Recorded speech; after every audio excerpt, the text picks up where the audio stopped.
diverse view that each of us bring to the organization, as well as the view of others that we interact with as we carry out the business of the Board of Education. We'll be open and authentic with each other, our staff, and community. As we work to make decisions, we will focus on issues, not personalities. Our decisions will be student-centered and based on objective facts. We will practice good listening skills to better understand our fellow Board of Education members and constituents. Number 6.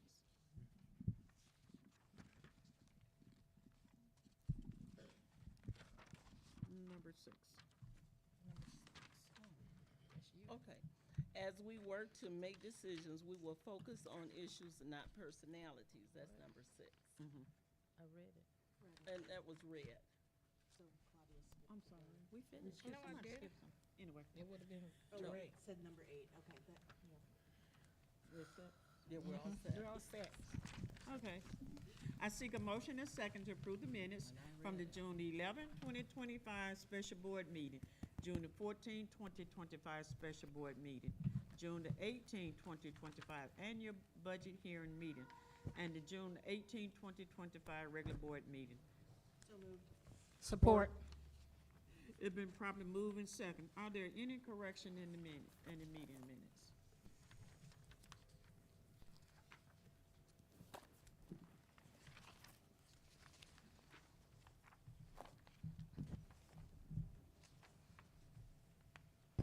Seeing none, the motion to approve the minutes from the June the 2025 board meeting mentioned, we will conduct it by roll call vote. As I call your name, say yes or no. Secretary Perkins? Yes. Trustee Booth? Yes. Vice President McIntyre? Yes. Trustee Relaford? Yes. Trustee King? Yes. Treasurer Luna? Yes. And myself a yes. 7 yes, 0 no. The board will not hear comments from the public. We ask that you state the reason for addressing the board and that you limit your remarks to 3 minutes on matter within the authority of the board and not address individuals by name. The presiding officer of the board should have the right to limit the number of persons who may address the board on the same subject. Please state your name and address first before beginning to speak. Is there anyone from the public that wishes to speak? If so, you can come.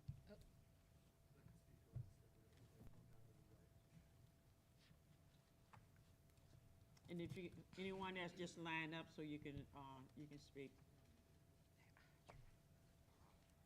Good evening, board. How are you? Do you need my name and address? Okay, so my name is Eric. My address is 1513 Raspberry. I come today to ask if there's any plan. Excuse me, hold on 1 second. Yeah. Can we adjust the volume of the You gotta speakers? move away from the mic. Kind of step away. She said that might help, Yeah. step away a little bit. Okay. So I come today to ask if there's any plans to reuse or repurpose the Another Cut Elementary facility within my neighborhood. So that's it. What's your name again? My name is Eric. Is there anyone else who'd like to speak from the public? Thank you.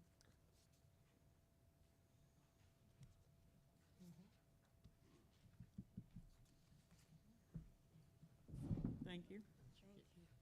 Hi, Hello. my name is Audrey Young Muhammad, and a couple of things. I finally convinced my daughter to get her children back into the Flint. I finally convinced her to get her children back into the Flint Public Schools. So I've been working on her for a little bit, talking to some of the board members, and finally, all of a sudden, she said, "Hey, I just went up to Brownell and signed the children up." I'm like, "Oh, for real? That's good. I'm glad." And they're excited. I took them by to see the playground, and oh my God. When I say they were jumping out there skiing, they were jumping out there skiing, like, can't we get out and play? So they're excited. I'm glad to help keep them excited. But I did want to talk a little bit. I thank you all. Once again, I am a Flint Library Board, Gloria Coles Library Board member. I thank you all for your unanimous vote for helping me to get there and to help serve the people once again. I'd like to thank you all, especially you, superintendent, for his words of encouragement, and other board members for their words of encouragement to serve the people of the city in the best capacity that I can. I like to just keep doing that. I do have a few more years on this tenure, but I do appreciate you all doing that, and I appreciate your words of encouragement. Please keep us inspired, keep us going. We want to keep you all, and let me know what it is I can do to help you all to be a great part of the library, because we got a lot of great things going on over there, and I think we're moving in the right direction. All right, thank you. Thank you. Is there anyone would like to speak?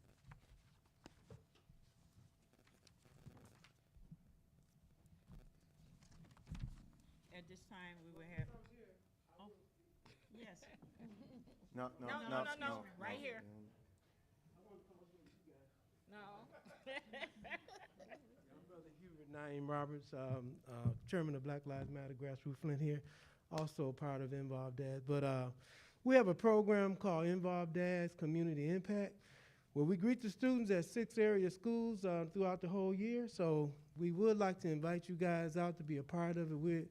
Before COVID, we had about 30 people that was constantly, like I say, we do it every Monday.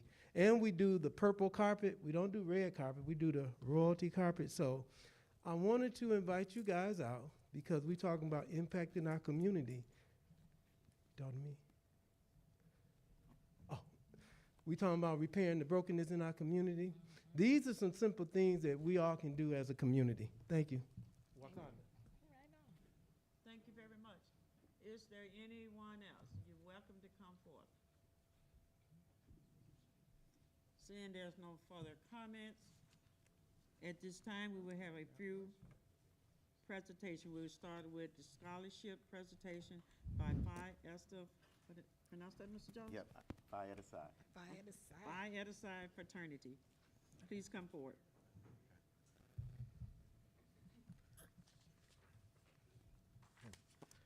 Hello, my name is Mark Gibson, and I'm the National Archegos for Phi Eta Psi fraternity. So in Greek language, that simply means I'm the national president of Phi Eta Psi fraternity.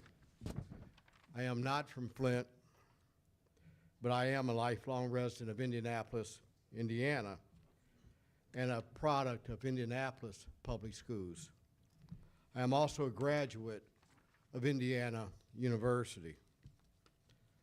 These few facts about me provide the significance of why today should be considered a great day in the life of Flint Community Schools.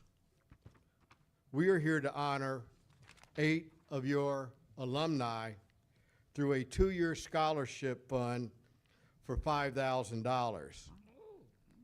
In 1965, these 8 Flint Community School alumni men, in their efforts to unite the youth of Flint, founded a fraternity on the campus of what is now Mott College, and they named that fraternity Phi Eta Psi.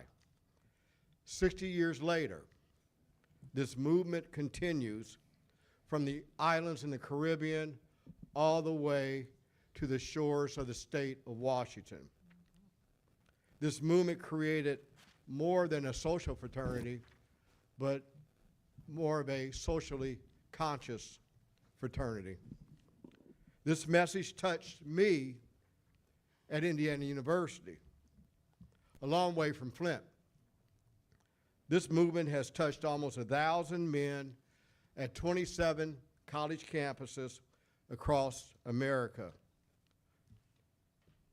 And contrary to today's popular belief that greatness and great deeds are birthed in ivory towers or on mountaintops, they just may come out of obscure places, such as maybe a manger or even Flint Community Schools. In our fraternity, these men are called the eternal founding fathers, or what I like to refer to as the Great Eight. They are Willie Buck, James Humphrey, Eugene Tolbert, Leon Lucas, Rodney Harris, Jihad Hassan Sharif, formerly known as Jerome Davis, Ronald Thompson, and Lincoln Murphy. Two of these men still reside in the Flint community area, Brother James Humphrey and Brother Eugene Tolbert. So how do you turn a spark into a fire? You just add Flint, right? So we branded our national youth mentoring initiative as Flint, Future Leaders in Training. And again, we have that flame that burns, okay? And this is a national mentoring program that we conduct out of our 8 alumni chapters across the country. As a part of this Flint Community School Scholarship Fund, we also hope to partner with you to commit our fraternities, time, and talents to help you to equip your high school age youth for their future in this uncertain world.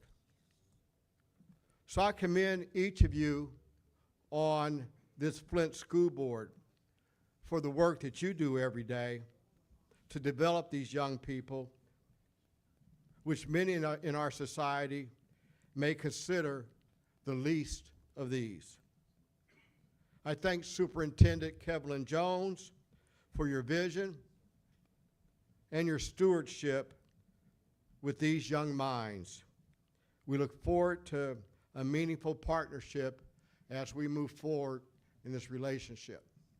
So I'm going to introduce Brother Jamarcus Marsh, who is the president of our Flint or our Phi Alpha Alpha alumni organization.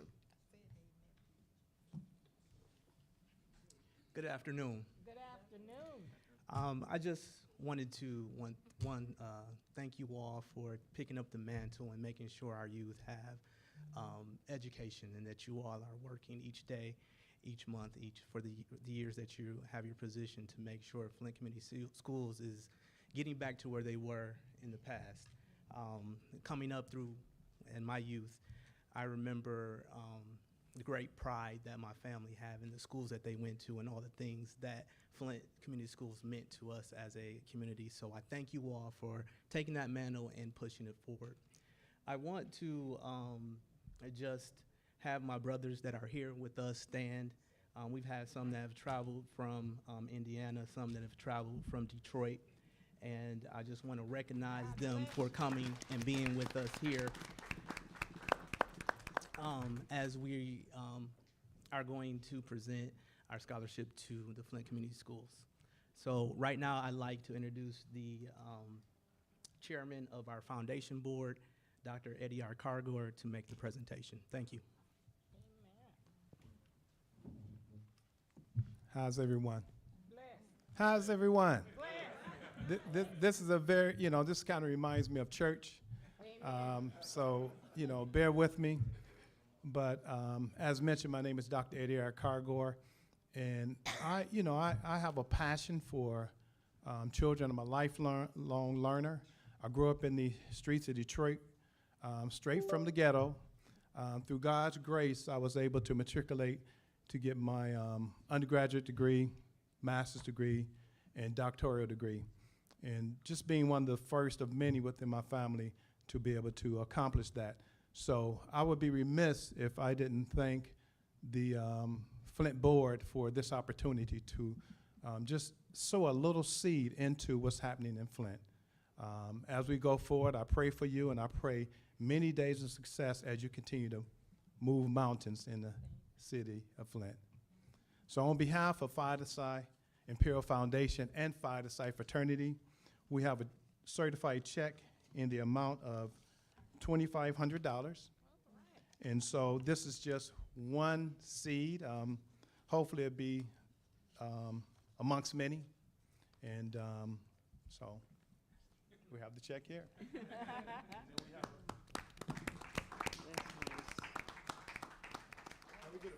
Absolutely, absolutely. Mr. President, Chairman, come on up. And then, The whole team can come on. yeah, Board, do you mind standing just where you are? Yeah. If you don't mind.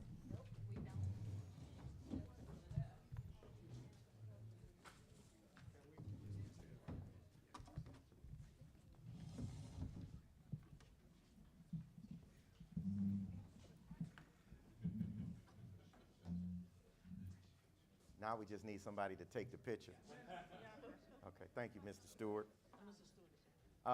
So, board members, just to give some perspective, this is my fraternity, brothers.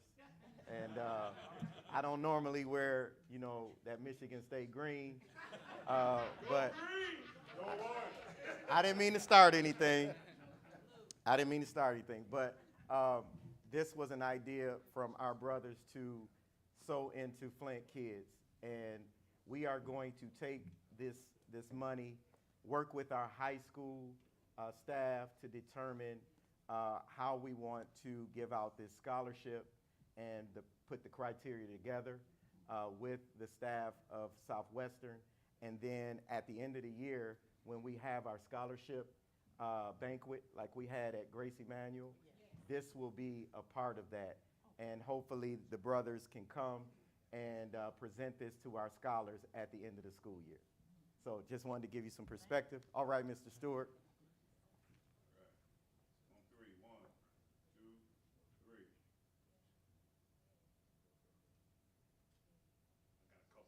All right, thank you. Thank you. Thank you so much. Thank you so much. Yes, sir. God bless you. Are you there to make it your marshal? Yes, I'll be there. Thank you so much. Thank you. All right. If you brothers can send that to me so I can make sure it get archived, thank you.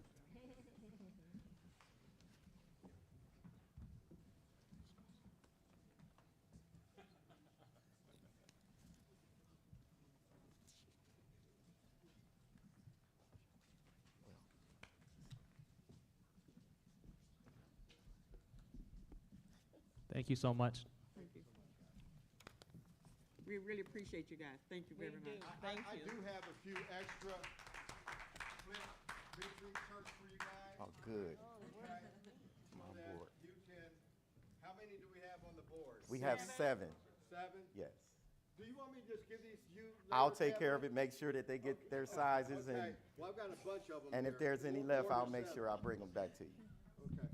Okay, here. All right. So take these, get their sizes out. Okay. And I'll see you later. All right. Okay. God bless. Thank y'all so much. Thank you very much. All Thank right. you. Thank you. Okay. Thank you. Thank you, Mr. Jones. You're welcome. I will now turn the floor over to Superintendent Jones for the Enrollment and Recruitment Initiative update. Yes, ma'am. Okay, so can we get that up on the screen, please? This is kind of different. Yeah, it is different.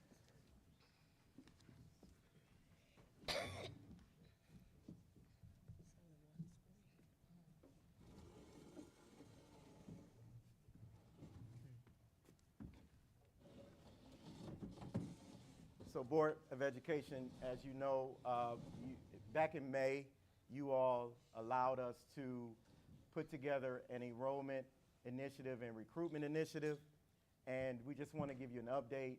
I'll go through it, and then if there's any thoughts or questions, we can do that at the end. So we're going to start and just talking about what this looked like.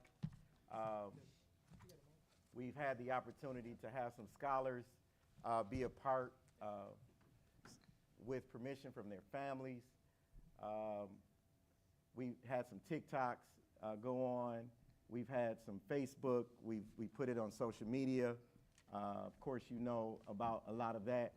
We shared with videos. We had over 10 or 12 videos that we put out with staff members speaking about the work that they've done. You've seen these, so I won't waste your time with that.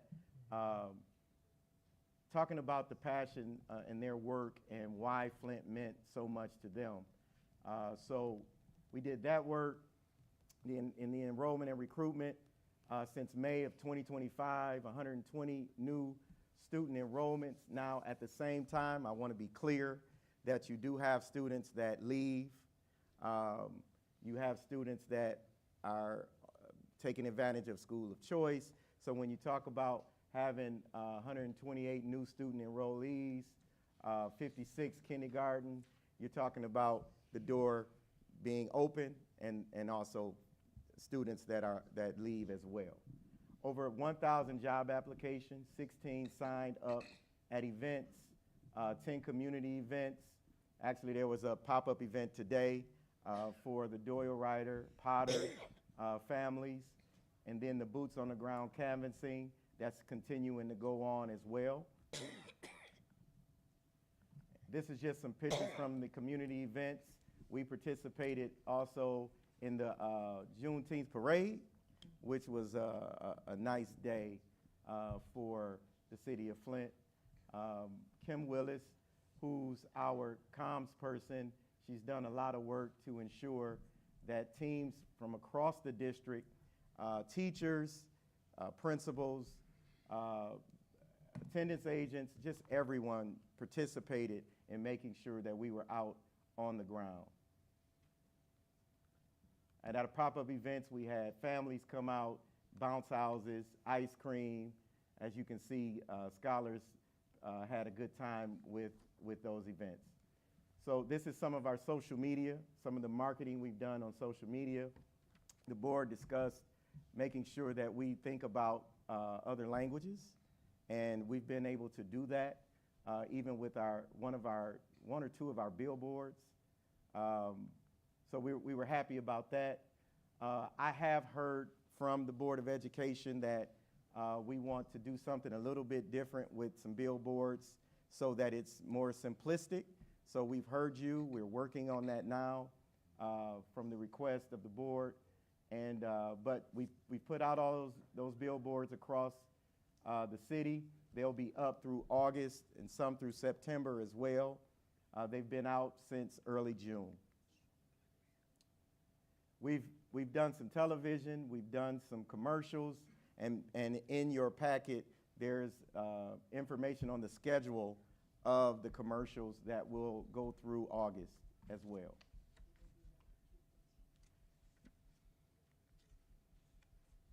And so these are the radio stations so far and the media so far.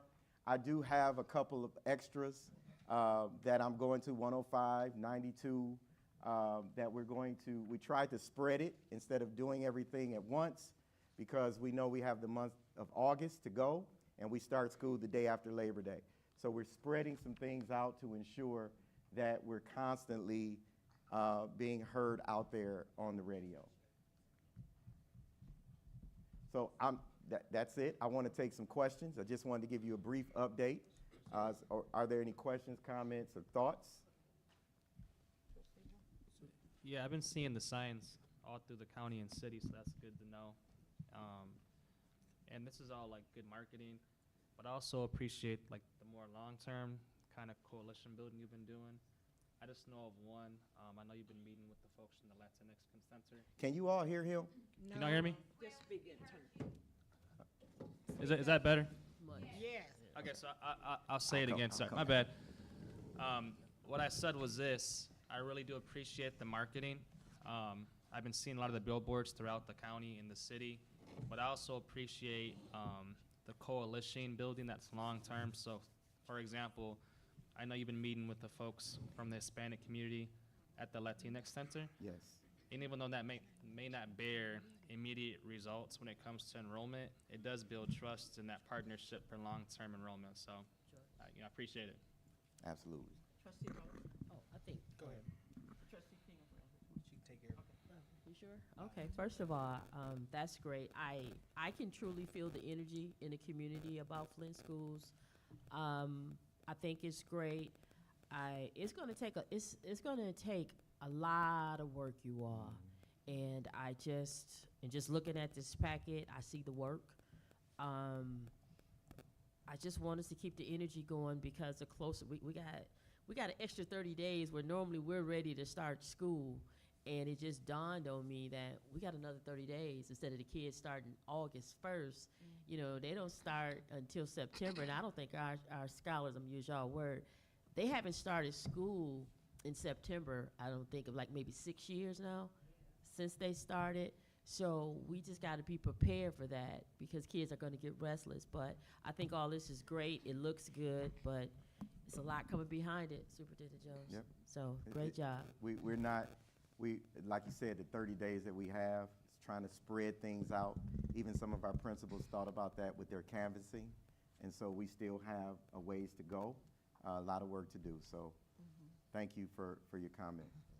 Trustee Perkins? So what, what was the feedback that you got from the canvassers when they went in specific areas? I mean, was there a more robust? You're getting a lot of shock that you're coming to Flint Schools is coming to the doorstep. You're getting a lot of families that, oh well, I'm enrolled here, but I'll take your information and we'll think about it. You got some that's taking the packets and calling downtown or showing up and working with the schools and the enrollment department to sign up. So I think, like Trustee Rutherford said, this is a part of the journey, and I think the more we continue to do it, even next year, they'll start to see the turnaround and see the work that we're doing. Some folks walked in here today and didn't realize that Potter was renovated, right? That works for the district. And so we know we have to keep talking and keep canvassing and keep going with the initiative. I personally would like to hear some of the dialogue that the canvassers are giving, and then, you know, maybe we would have some good input too. Okay. On that. That's a personal Yes, ma'am. request. Okay. Superintendent, you're doing a great job. I have seen an impact in the community, the signs that are placed in the third ward, because the third ward have no school at all. And I noticed in your presentation, you did mention River Village. And how did that go in River Village? I need to get a report back on River Village, but I know Okay. that they just did that. Okay, Yeah, they just so- did that. Yeah, they just did that. So- Okay, and you know, in the third ward, we have Shiloh Commons, we have Aldrich Place, we have Ridgecrest Apartments, and we have, it's another one, Eagle's Nest. So, you know, there's a lot of children in those complexes. And we have no, you know, they closed Carpenter Road School, where there's 2 apartment complexes. And Johnson School around the corner from me off of Branch Road, Western Road. So, you know, I do see a lot of the other districts coming, picking our kids up down Branch Road and Carpenter Road, you know. So I just wanted to know if you will be sending anybody out to those areas. So we were, Mr. Stewart, we were there today. They were there today. Yeah. We were there today with a pop-up at Ridgecrest today. Okay. House, ice cream. We greeted families. We actually greeted kids who got off a New Standard bus, and we were talking to them and their parents as they walked Okay. up. So Praise yes, we were out the there good today. Lord. Okay. Yeah, because Potter will be closer than going to, you know, a lot of these other locations, schools that these students are bused to. Well, Potter is definitely a better school. Yes, yes. Yeah. So Trustee McIntyre. Are you done, Trustee Booth? Yes, I am. Trustee McIntyre.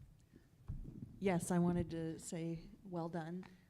It's a good initial start to doing this, and I'd like us to, I think what we see is that we need even more.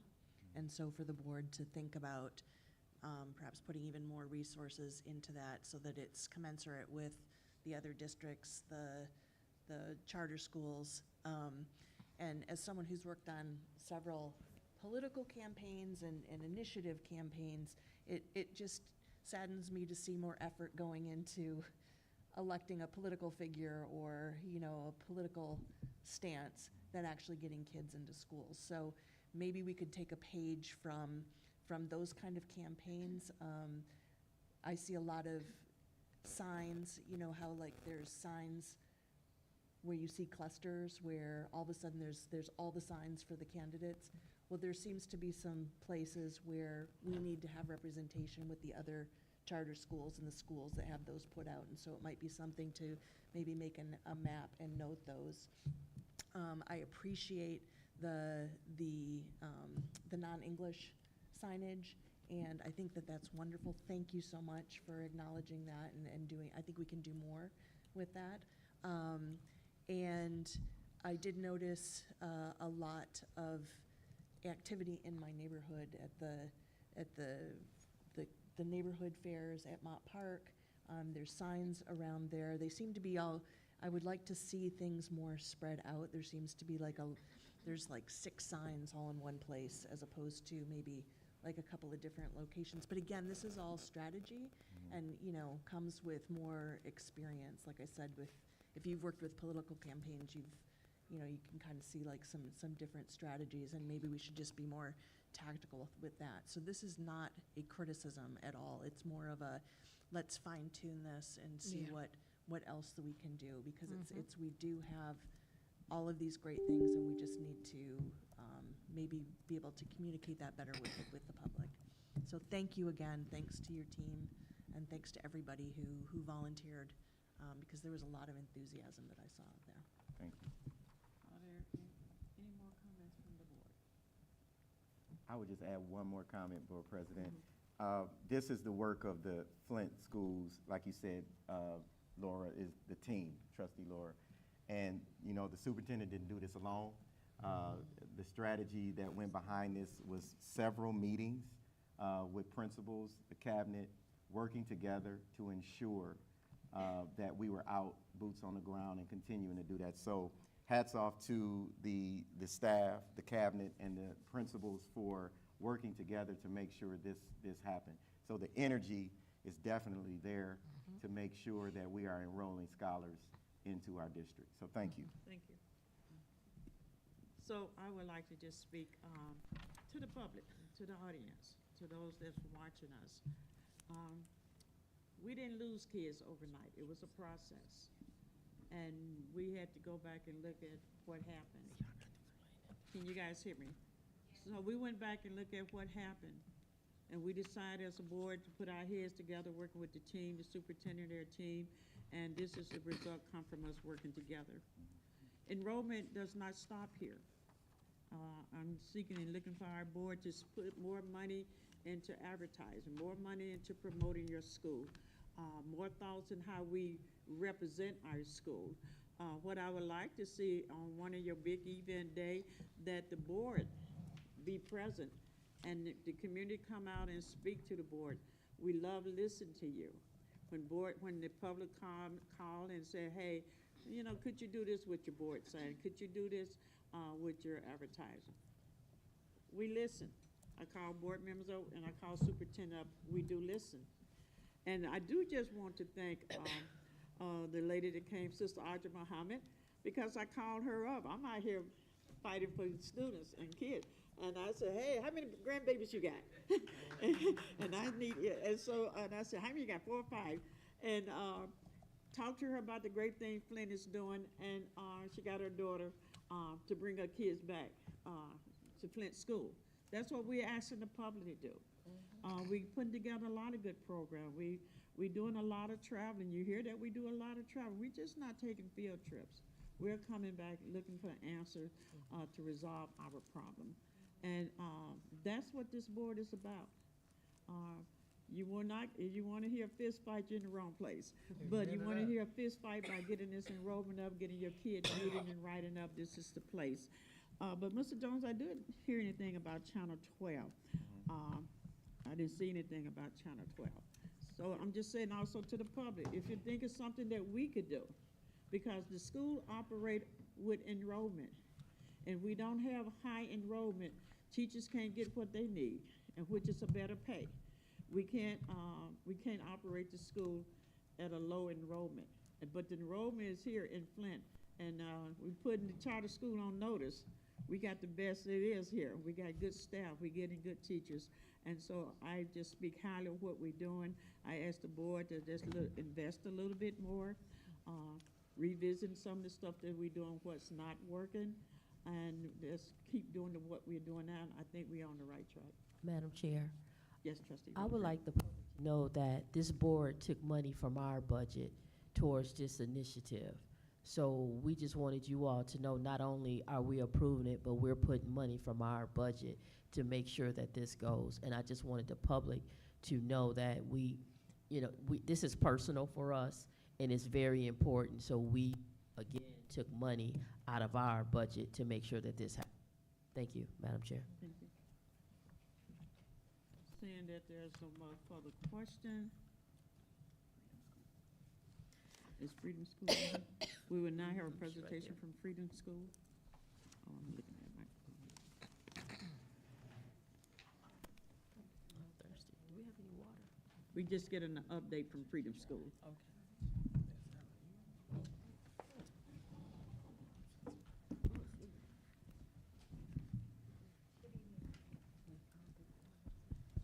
Tap it. Tap it. Is the light on? Is the light on? It's not on. Yeah, the light should be green. There we go. Now it's open. Can we hear me now? Yep. Okay, very good. Board, I'm not going to be in front of you for just a couple minutes. I just wanted to be able to properly introduce our updates for tonight through our presenters and through our collaboration and for our partnership with our Freedom School, the Flint Freedom School Collaborative. Come on, I'll read y'all. Excuse me. Give it to her. And she And first, I have to start by just saying very quickly, I think it's important for the board to know that our Freedom School Flint Collaborative partners, not only have they done an outstanding job of helping us to facilitate this first pilot for Freedom School, but among some other supports that they were able to provide was to pay for me to go to national conference, to cover my stay, to cover my opportunities to be there to experience Freedom School at the national conference. And I have to tell you, I have to tell you, it was one of the most soul-stirring, amazing events that I have ever been to. And through this partnership, I have been able to witness our educators embrace something that was going to challenge them a little bit more than they've normally been challenged, and they have really risen up to the expectations of it. And I just cannot tell you how much that I deeply appreciate not just the partnership, but their intention, their hearts, and their souls for Flint community students. And without further ado, I'm really going to go ahead and let them introduce themselves to you and then to provide their proper update to you for the pilot as it stands right now. And so we're going to start with Katie. And you guys can kind of raise the mic up and take it out and pass it. Or just take it out and Yeah. pass it. Good evening, board members. My name is Katie Harden, and I am serving this year as a program coordinator for the Flint Freedom Schools. The Flint Freedom Schools Collaborative came and dug me out of the mud. I had left youth program, and I've done youth program for almost 20 years. They came and dug me out and said, you know what? We got something cool going on at Flint. You know you loved when you worked with Flint Schools, so come on back. And so it's been an honor and a pleasure to work with Flint Freedom Schools Collaborative on this pilot. Hello, everybody. My name is Marquetta Hall, and I am the program director for the Flint Freedom Schools Collaborative. Good evening. My name is Dr. Jacqueline Reynolds, and I am the assessment director.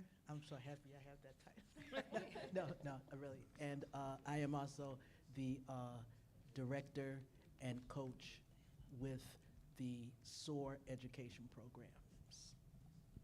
And Dr. Reynolds is our secret weapon, okay? And many of our scholars who are with us through the summertime also receive literacy, reading, comprehension support with Dr. Reynolds through the school year as well. My name is Ashley Dunning, and I serve as the executive director of the Flint Freedom Schools Collaborative. Thank you for having us here today. Okay, and I'll get to the report. I'll be brief for today.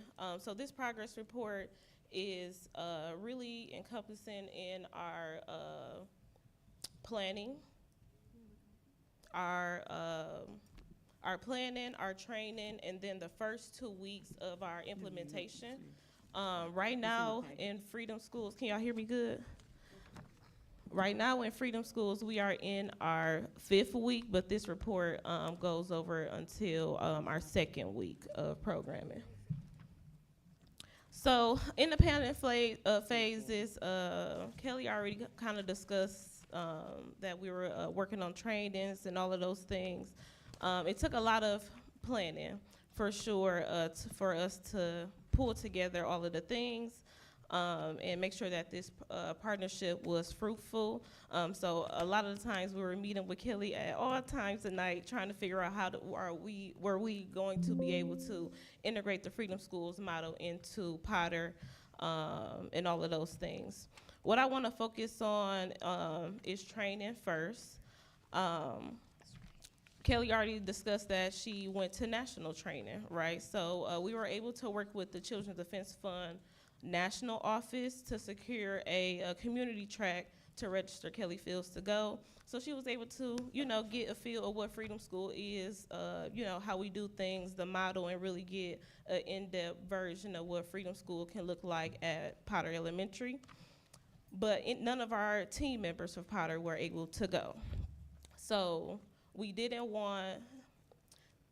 wanted to make sure that they were prepared, right? So what we ended up doing is we came together and we invited 6 Ella Baker trainers that actually served in the national training that summer to come down to Flint and do a 3-day intensive. So y'all work together to figure out how can we take something that usually takes 2 weeks to do, right? From a first year standpoint, usually it takes about 2 weeks to train, to get the classrooms together and all of those things. So we were able to do that in that 3-day intensive. So we were able to train 23 educators and support staff in order to get this started, right? So we were very fast going. So if you look, the main things that we focused on, of course, is the integrated reading curriculum, right? Making sure that the teachers were able to facilitate with fidelity, Harambe and cultural affirmations. Of course, the historical components of Freedom Schools, like how did Freedom School come about, how it started, because it's important for them to know the history in order to be able to implement the model in the curriculum. And then, of course, giving them different new tools and tricks for classroom culture and scholar engagement. If you look through our progress report, I put in some highlights of the training outcomes of how the staff felt. A lot of the team members felt like, we brought a new style, right? A new style. A lot of them really appreciated the hypeness of Freedom Schools, and they really soaked in the training, and they have exceeded my expectations by far in how they've been able to facilitate the model with such a short time frame of receiving and being able to grasp it. So the team that Kelly put together for Potter Elementary exceeded our expectations on not only them learning the curriculum, but also diving into it, but also being willing to learn and take criticism on a daily and figuring out how best we can serve scholars, but also do the curriculum with fidelity. Moving forward, I'll go into implementation. So literally right after training, we had scholars, right? We had scholars the next week. The scholars, I can't tell you the culture shock that I saw on scholars' faces the first day when they came off the buses and we were singing the cheers and chants, right? So it definitely was a culture shift for the scholars and seeing the curriculum and the Harambe and the morning activities and things of that nature. A lot of the things that we focused on in our first 2 weeks was really scholar engagement, right? Especially KD and I, we don't know a lot of the scholars. We coming in, a lot of the kids came from different schools, so we had to create a family, literally. We had to get to know each other, right? We had to figure out, all of each other's buttons and all of the things. But overall, I feel like in that first 2 weeks, we were able to really create a positive learning environment for all of the scholars. I was in the classrooms a lot, making sure that teachers were able to facilitate the curriculum. With us only having 3 days to facilitate made me a little nervous, but the teachers were strong. Like literally, it looked like that they went to national training. So I feel like our trainers did a good job, but also the teachers did a good job grasping information. And then outside of that, we've been really focusing on National Day of Social Action, which actually was today. The focus for this year, public education is a public good, right? So we worked with the afternoon staff. We worked with the afternoon staff to figure out a plan of how we were going to get scholars to care about this issue and be able to advocate for this issue in their own way on July 23rd, which was today. I'm excited to submit my next report to talk about what the scholars learned because it was fantastic. Overall, for attendance, right? In our original agreement, if you looked on the first page, it said that we were, our agreement outlined that we were to have a 100-scholar pilot site, right? The morning staff, we were able to get enough scholar, the staff to scholar ratios supported that, but the afternoon staff did not. So our max amount of scholars that we were able to serve for this summer are 64, not 100, right? But the daily attendance for that first week, again, I was a little bit nervous at first, but they were pretty good. We're around 85-ish% on scholars drop or not know that they were in the program and all of those things to make sure that the attendance was where it needs to be. Outside of that, of course, I was talking about the afternoon enrichment. So once a week for an hour, we were working with the scholars and getting them to care about the National Day of Social Action theme. That second week, that anchor question was really what makes public education a public good, and is education a right or a privilege? So it took us some time to figure out how we were going to make sure that it clicked to scholars, especially our kindergarten scholars, because a lot of the words, like advocacy and equality and all of those things, we had to teach those, right? One, we had to teach what the word was and then apply it to their everyday lives. So again, I'm ready for my next report so y'all could hear more about, you said what? Oh, yeah. I can just speak to how our afternoon staff, which is actually support staff for the morning, were able to create an activity about watering a plant. And one group had to water the plant with a spoon, and the other group had to water the plant with a cup. And who was able to water their plant better? And that's what turned the conversation into equity versus equality versus the difference between what one school district might have versus the other. And that's how we were able to start that conversation with our kindergartners. All right. Awesome. More into implementation. So with Freedom Schools, there's a national reading assessment called the BRI. And we knew that it would be important to implement the BRI into Potter because we wanted to see where the scholars were at, right? So we made sure we pulled in no other than our assessment director, Dr. Reynolds. She oversees all of our BRI assessments for all of our sites. So I knew we needed her to come in directly, because she has a staff and all of those things now, directly to give a report on to one, facilitate the assessment with the scholars, but also do her report. So I'll give it to Dr. Reynolds to talk a little bit about the BRI pre-assessments that she's been able to do and what things that she's found in her time with the scholars in the first 2 weeks. Thank you, Ms. Hall. Good evening. And to what everybody here has said, I just say I give all glory to God, because I say to them, I appreciate them so much, but I give all glory and honor to God who has brought me this far in what I'm doing. I am the president or director, whatever you want to call it, of SOAR Education, and I was so happy when I was asked to contract with them of the Flint Freedom School Collaborative to administer the Children's Defense Fund Freedom School pre and post assessments. And I have been doing this for the last 5 years, and it's something that is very dear to my heart. Ms. Hall asked me to explain to you what the basic reading inventory is. That's what the acronym BRI stands for. And it is used to measure scholars' instructional reading levels at the beginning and the end of this 6-week program. So we do a pre-assessment, and then we come back a week before the program is over, and we do our post-assessment.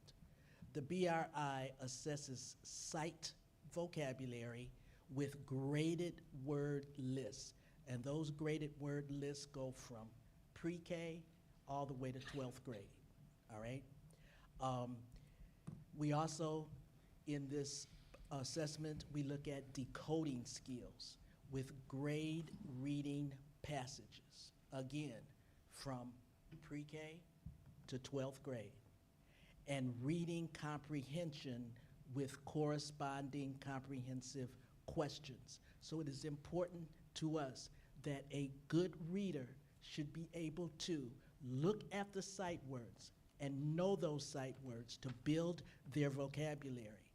Then they need to know how to read the passages, read the passage.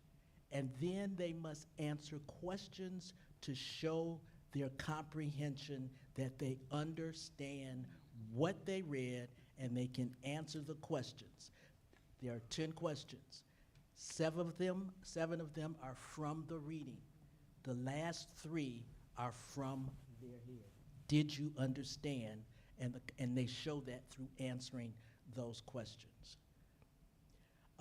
Again, as I told you, we go from pre-K through 12th grade.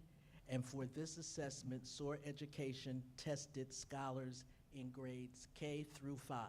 So I have done the elementary, I've done the middle school, and I've done the high school. But this year, I was asked to come to Potter and do the grades kindergarten through 5th grade.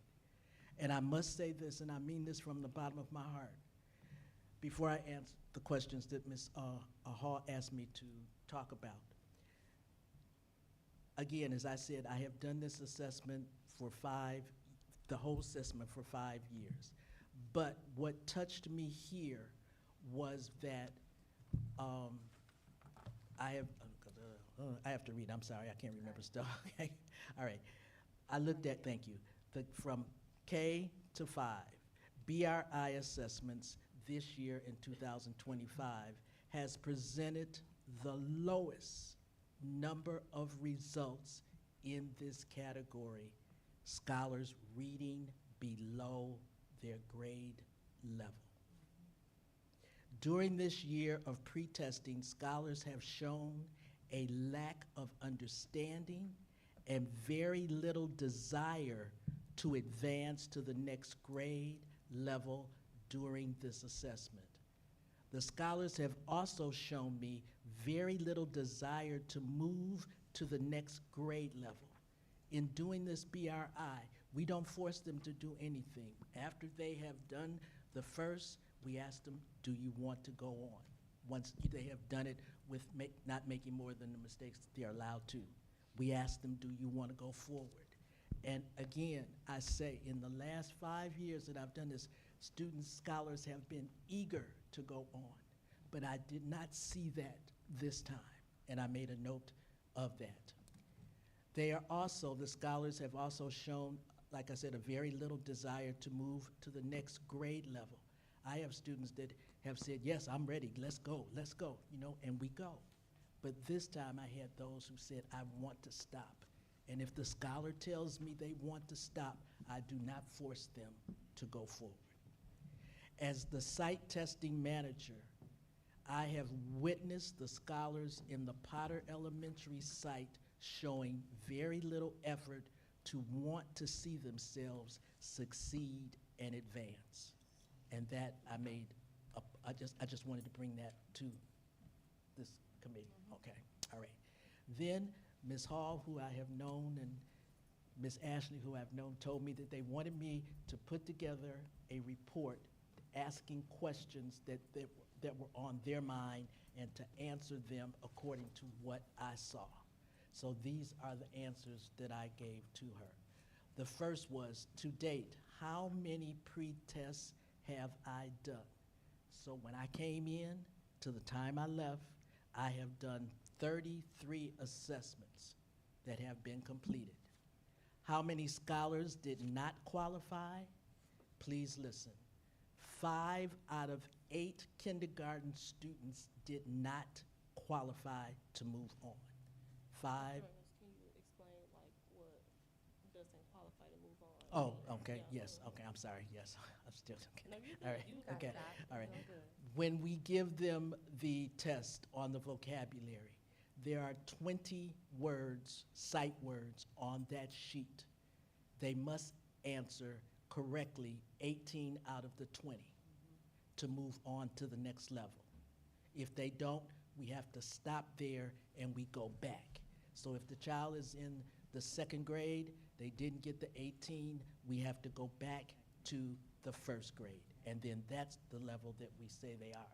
If they missed the 2 on that, don't get the 18, then we go back to pre-primer and we go. And that is how we grade this, okay? All right? How many scholars did not qualify? Yes, I'm sorry, 5 out of, yeah, okay, I said kindergarten, yes. 2 out of 5 first graders, 3 out of 10 second graders, 2 out of 3 third graders, 2 out of 4 fourth graders, and 1 out of 2 in the 5th grade. That was a total of 17 scholars. How many scholars are reading above grade level? I am happy to say 12 scholars are reading above grade level. And we give credit to those 12, even if it was 33 I was doing, but 12 did. And we want to recognize that, yes. How many scholars read, read at grade level? 5 scholars are reading at grade level. How many scholars are reading below grade level? There are 17 scholars that I gave the pre-test to that are reading below their grade level. My thoughts.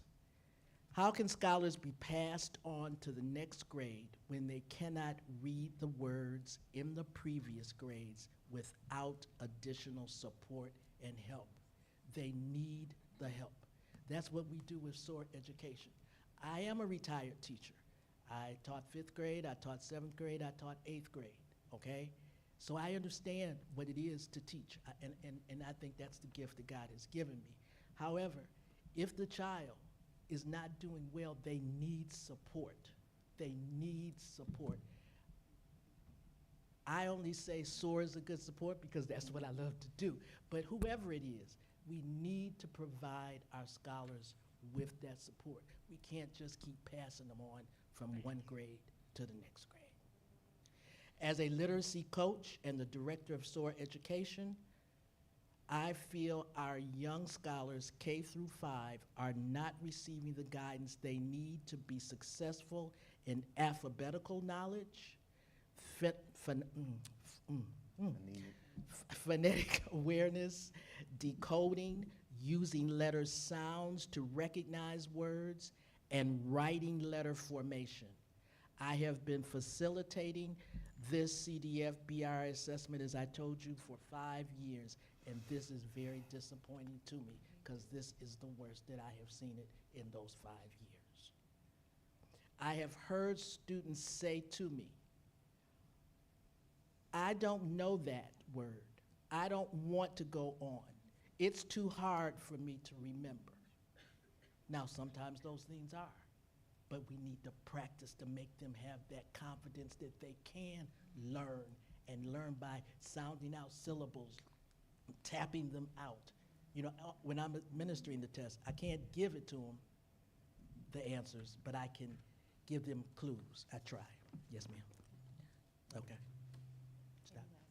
Yes, okay. I'm sorry.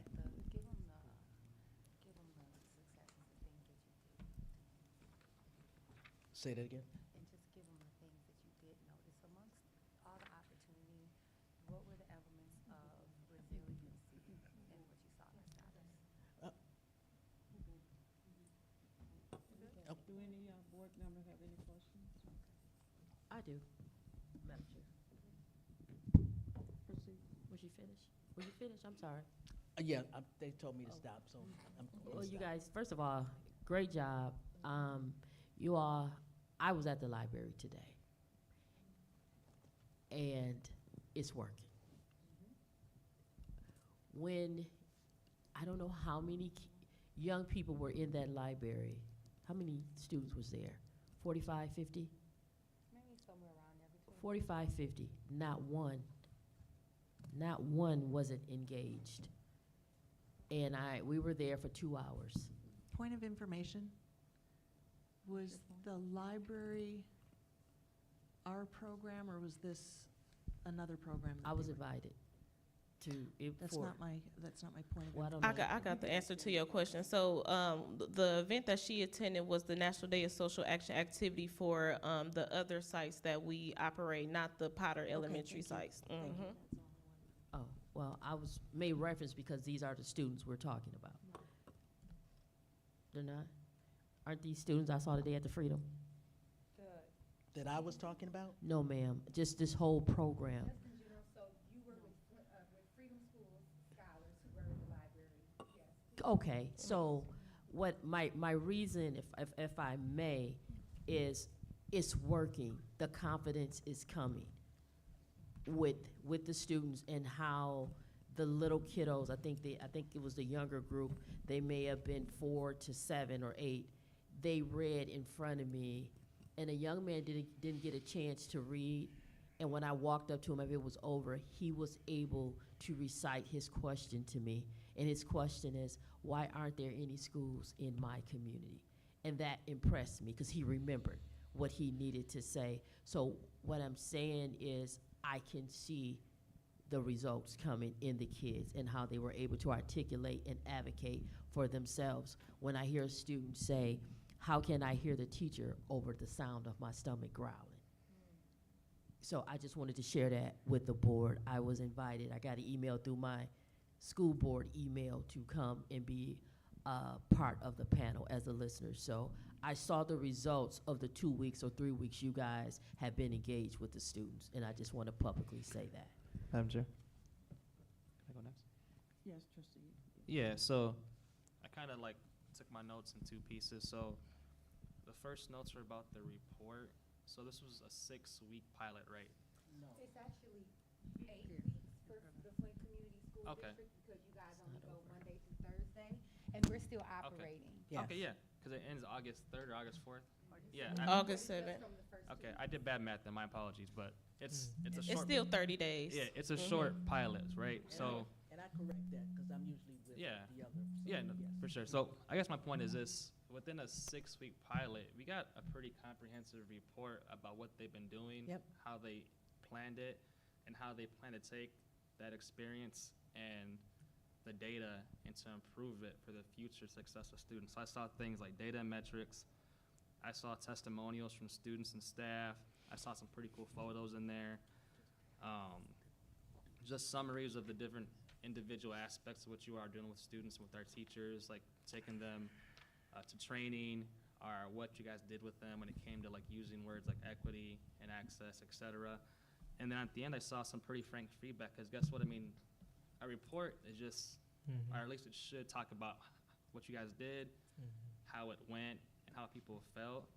And I know oftentimes for a lot of, like I guess nonprofit organizations, you don't see a report that that is this comprehensive for an entire year, let alone 6 to 8 weeks. And oftentimes too, we may hear things that are nice and how they were just like successful across the board, but sometimes you don't hear some of the stuff that we have to work on and the challenges. So I appreciated that. And I guess for me overall, I saw dedication to students. You guys took a proactive approach about how you wanted to present this to us by coming here as a full team. I know you reached out to some folks within the district about how to approach how you present the information. And really, I just saw you guys committed to delivering your results for students. So I thought, from what I heard today, I really liked it. So thank you. Absolutely. I know there's a lot of work to be done, because I don't expect our students to be turned around in 6 weeks, let alone a couple of years. They come from a very different demographic, at least a lot of them. Some of them don't speak the language. Some of them have new household types. So I get it, and I'm really hoping that working with you all and others, we can really kind of close that gap. And I know it's a long-term approach, so thank you. Is there any, before we wrap this, is there any more comments from the board? Yeah, I do. Trustee, please. Yeah, only thing I'll add is, ditto what my colleague, Trustee Luna had mentioned, but Dr. Reynolds and the Flint Freedom School team, can you, so the progress report is you did pre-test, basically, right? And post-test is coming at the end? Got you. So, and then how many scholars in total? You said we tested 33 scholars. How many scholars in total do we have in the program? 64 consistently have been 64. coming. So do we, sorry if I missed it, what happened to the other students to be tested? So I'll answer. So the CDF only requires us to test a certain amount of scholars. So we only do basically a sample size of the scholars. CDF, could you? Children's Defense Fund. Got Yeah. you. So for us to do the BRI for each site, they want us to assess, I believe, at least 25 scholar pre and post. So we usually try to stay around that. Cool. So there's not. So this is just a pool of, so basically half of the kids. Yes. That was there. Yeah. And, okay, got you. Also, since we have pre results, I know we heard that we haven't seen this number of unable to, read, at grade level. But I'm curious to know, in your experience with working with the Freedom Schools and all the activities and engagement, because I'm familiar with the engagement activities and the learning opportunity that's provided, have we seen increase in, based off the 5 years I remember you mentioned, have we seen increase in scholars improvement? So, To answer your question, yes, we have. I was just bringing that out to say that things have changed. Awesome. And that's what I was trying Thank to you. get. Yes, I just want to make sure I was clear. So we're having about 8 weeks. We have a post assessment, but it's only 8 weeks. I think if thinking in my mind, if this is consistent, right? Most of our scholars, it is short lived, but if we have consistent, dedicated support, as you mentioned, not just support provided by the school system, but support at home, right? There's additional layers of support that's provided. The school system can only do so much, right? I think that's something to be said, where there is another part where how do we leverage community organizations to supplement some of the work the school system is doing. And I look forward to seeing the post report. Thank you for the honest feedback. I don't expect our scholars, due to some of the issues we had in our community with learning development, to be star ratings, because to be frank, we're in Flint. We're not in Bloomfield. We're not in other high performing districts that has more resources than we are, to the point of giving water to with a spoon versus a cup. Yeah. Flint Community Schools have a spoon per se, probably a little bigger spoon, but not as much as a cup to pour into as we would like. But over time, I'm confident through the work of our admin team and through the collaboration. I'm excited to see the progress report after post. Thank you. If I could just to piggyback on what you offered. Trustee, Oh, my bad. We're doing comment. Yeah, so just for clarity for the room, board, the relationship with Freedom School with the SOAR program, the SOAR education, is a contract that you all have Yes. that you employ for the assessment. Yes. Is that what that is? Okay, Yeah. so I just wanted to bring some clarity there. This is under the guides of what the board. Yes. Okay, so, okay, I just wanted that clarity to be there. All right. Thank you. So in addition to subcontracting the assessment part, you also said that Mike. you. Bring your mic over. Sorry.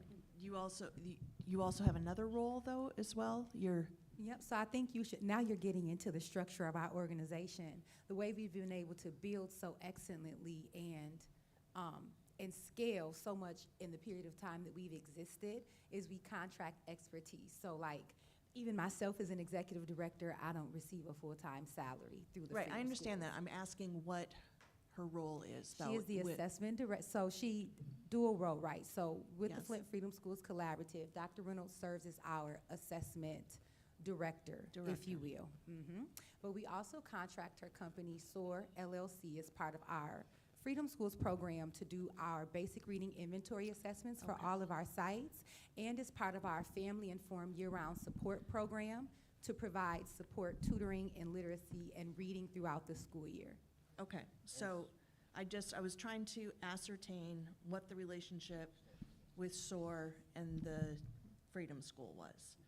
And so when we entered into a contract with you, how clear was that? So I think what you're asking, Laura, is it speaks to the way that we run our organization. So I don't know how to answer that, because I think it would also be like asking how clear is our infrastructure of organization to you all. I can't answer. I think I would pose that back to you all to ask if there were further questions you had about our infrastructure at the time. Sure. Okay, so, and then just to go piggyback off of what Trustee Luna was saying, I don't really see a very good analysis of the, I would really like to, I see, this is a lot of, it's hard to get through in terms of results and numbers. So for example, I have page 46. I don't know what page that is, but it says your progress report here. And it says training outcomes, you have 100%, 100%, and 30%. What is the total number of respondents that you're getting the 100% from? 23. So 23. So that was out of 23. And you said that this was, so you had 23 trainees? No, we had 23 staff members that attended training. So we were asking basically questions and put the percentage of those who agreed for those prompts. Okay. Okay. So I guess I'm just confused with some of the progress report, because we are very well aware of what the deficiencies are in the district, and in fact, we're getting more and more data by the day in terms of reading scores and things like that. We're getting a lot of data analysis and assessment, probably more since you guys came on. And so my question is we don't really need that. I mean, we're aware of it, and we contracted with you to engage with that and to meet with that, not to necessarily report on, because we know. Got it. So that's all I'm concerned of. So I would like to see the report. I would like to just see a report. And I am a little disappointed, because I thought when you said pre-assessment and post-assessment that you were going to be doing it for the program, not just a subsection of the program. So I really thought, and maybe, and this is just my expectation that wasn't very clear, so I apologize, but it would have been nice, especially with the very low numbers of students that you served in this short period of time, it would have been nice to see a pre-assessment and a post-assessment. I know that for all the classes that I do pre-assessments and post-assessments for every single student, whether I have to or not, or whether it's required or not. Also, I'm concerned with the fact that we weren't really given an update from the academic director or from the Freedom School of what was happening for the past 4 to 6 weeks. It would have been nice to have something more and more consistent. And the invitation to the library, and I believe we just received an invitation to the U of M Flint Theater. That's wonderful. Thank you very much for those invitations, but that's not our program. That's your program. I'm glad we're included in that. I would love to see further collaboration, but I didn't see a lot where you necessarily advertised or indicated, we are collaborating with Flint schools. We are doing this with Flint schools. This is what we're doing in Flint schools. Instead, the only communication that I got from you was like, here's what our program, here's our end of the year, end of the program. And I'm like, wait a minute, it's already over kind of thing. And it would have been nice to have like something along the way. And I understand it's a very short window. I get it. But what I'm saying is that this is, it maybe would have been more helpful. And I know, I'm very well aware of your Freedom School, and you know that I've been supportive of it for a very long time. So, you know, let this be in the spirit in which it's intended, which it's not. It's more like constructive criticism, because I want to be able to see collaboration be stronger and to develop, as opposed to, you know, there's a lot of clunks, because this was something very short, very quick, and so there's some critiques of say late receipt of critical information, the model fidelity being stretched, planning for this site later than ideal. Well, we were pretty upfront with you when we said this is what we need for a summer initiative, for a summer program.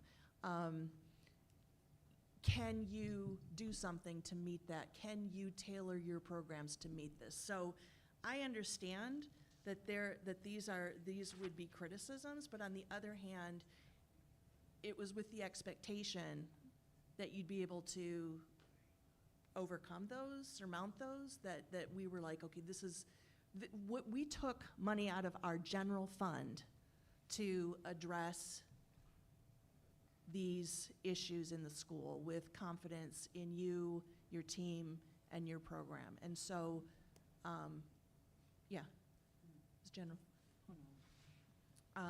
So that's, I just would like to see a progress report that's a progress report with numbers, like more concretely in columns. Okay, here's the like you gave them out Madam at Chair. the end. Point of information. I just wanted to do one clarity. This came from title funds, not general funds. Okay, thank All right, you. Point of order. It seems that. I'm just trying to get information. You badger. It really is. Yeah. It's embarrassing. That's horrible. Point of order. This is supposed to have been a quick presentation of what you've done, and there's other question and concern. Every board member on this board has a right to address their opinion, whether we like it or not. And that's why we have committees as a whole, subcommittee meetings. This would go back to a subcommittee meeting on probably academic. And if they're concerned or something, we would address it. I don't think it's proper that we tie up our whole board meeting with this, because this is a presentation, and it's 8 o'clock. And we have other things on this agenda. This is not a trial or none of that. You came in, you did a presentation. We're not voting on anything. There's a lot of concern, and they have a right. Every board member has a right to have an opinion, whether we like it or not. So I'm recommending that this presentation be ended and that we will set up a meeting through academic as it relates to some of your concerns. All these concerns are great. We've been working on them. This is nothing new. That's why we're doing what we're doing. This is nothing new. We got over 2,700 kids. And you got some kids that you was able to do a little something with. So I'm saying that thank you for your presentation. And you probably will be hearing back from this board when they take it back over there to the academic subcommittee. This presentation has ended. Thank you. Thank you, Doc. Thank you all. Keep up Thank the you good so work. much. I now call upon Superintendent Jones to present action items to the board.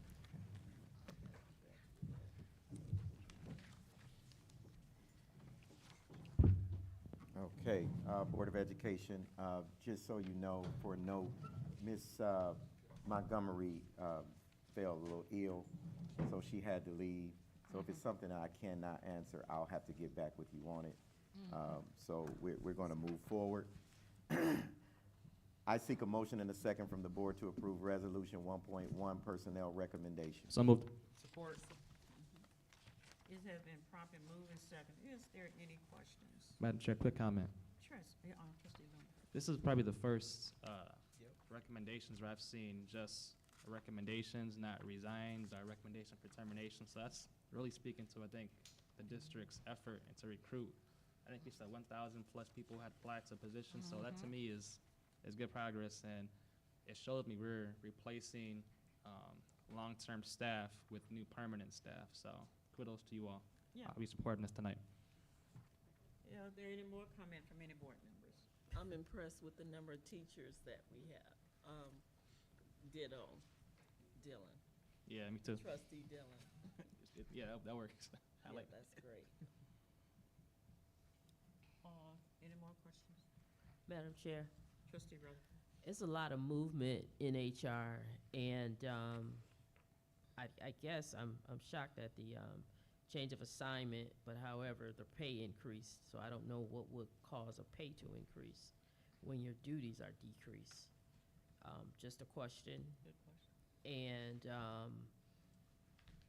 you know, in looking at the recommendations and just looking at looks like a lot of new people are coming to the district. I just want to make sure that the training is in place, the expectations are known, and that we're able to retain this new talent. You know, lists look good, but what is the quality? And with everything, the big lift that this district is facing, just want to make sure that we are getting quality people with the increase in pay. You know, just make sure that we just get a good return on investment. This looks good, but again, we're losing also, but we haven't got to that part yet. But anyway, I just wanted to just acknowledge that. I see we got a new principal at Southwestern, and I'm looking forward to how that's going to work. And I'm just interested in how all this is going to work. So I'm kind of eerie, but we'll be okay, I guess. Thank you. I think we sent out an email about your subject. If you're a chairperson over a committee, you're supposed to meet with as a whole. We went from 3 to a whole. And these are good questions that Trustee Rutherford is talking about, but I think we're gonna have to go back to having those committee meetings like we always have. You come in on that particular day, you have all this information in front of you. That was the purpose of your subcommittee meeting. So that if I have questions, we wanna ask questions, we wanna look at things, then it doesn't have to come here and we on the spot trying to figure out, like, we don't know what's going on and trying to figure out what's what. This should have been addressed in our subcommittee. And I rely upon my chairperson to call those meetings. Hey, HR got some stuff coming in, and it's a calendar that I asked Pam to send out. we just can't stop doing that because this is what is happening. We got so much information coming. In your chairperson, in your committee meeting, you're responsible. They're responsible for the board. This is the board meeting. They're responsible to bringing you packages at your committee meetings. This is where we have that conversation. That's why we went board as a whole. You can make some suggestions. You can get your vote there. And it's kind of irritating for me to be the president because I'm just the president. Right. And I don't have this information till you get it. If we go back to those subcommittee meetings, academic, if we had some of this stuff in the presentation that brought to you on your meeting as a whole, we could have addressed some things. So I hear to what Trustee Rutledge is saying. I asked the executive administration to send you guys out your schedule, and that's where you're supposed to meet at. And so we can, I have concern, but then at the same time, I have to move this district, and I'm gonna have to rely and trust upon the people that brought me this information, because we didn't have a subcommittee meeting to discuss anything, pay changes, any of that. So here we are. Madam Chair. Proceed. Yeah, I'm just going to speak from my personal experience with this. So I know typically, let's say we're meeting on a Wednesday, we get these packets Thursday, sometimes Friday because there's revisions and changes. So I read it. It's the habit of mine. I take time to read it, sometimes one day, sometimes like over a couple days. And if I have any questions or concerns, I tend to just reach out to the superintendent, and I do copy you on the email because we talked about text messages not being the best way when it comes to best practices. I've done that since I've been on the board. I can commit to having more finance and operations subcommittee meetings, or just calling a cow to have a more robust meeting where we can make decisions. But I will say, we get these packets in advance, and I know we all have very different schedules, and that's perfectly okay. But in my experience, that's worked for me. But I just want to say that I read this beginning Friday, and I wrapped up on Monday before I begun my work week. And I want to add to that. Superintendent Jones has a lot to do, and it's the board. Individual call Superintendent Jones and ask him, what's this? No. Your subcommittee meeting that you chair, that you should be having, should have these items in it. Yes, I see it, but if I'm gonna call anybody with a question about anything in this package, I'm gonna call the chairperson of HR, not Superintendent Jones. Then that chairperson would get that information. But if we go back to having these meetings that we're supposed to have, we used to have, you just can't stop doing things. Then we got 1,000 different directions going, and we got to get back to making things work properly. And so, no, I'm not gonna call Superintendent Jones, then he's gonna call me, and then I got to try to figure out, because now you're calling him, and that's not the process. So why don't we just do it that way? So if I do have a question, call your chairperson, because they are in contact, should be in contact with the executive administration and stuff. And I don't think the chairperson would have brought something before the board, and they have not read or climb through this, have to go through that chairperson before it come here, because that's they chair that committee. But I'm not gonna spend a lot of time on this. I just brought that up because that's a good question, but now we got to move forward. Trustee King. Yeah, I'll quickly add that I think some of the probably ambiguity is we only have one meeting a month, for June and July. Usually we have our cow, right, for 1 week, and then we have our regular. To President McNeil's point about the subcommittee having committee of the whole, I think it's a good conversation to add on our governance agenda when we're talking about how we govern each other. I think how we govern the process. I think it's a good conversation to have on our governance agenda when we have it. Yeah, and we will be having that. But I just brought that up. Appreciate it. And I appreciate Trustee Rutherford bringing things up. But if we as a board, it has nothing to do with the executive. The team has not done anything wrong.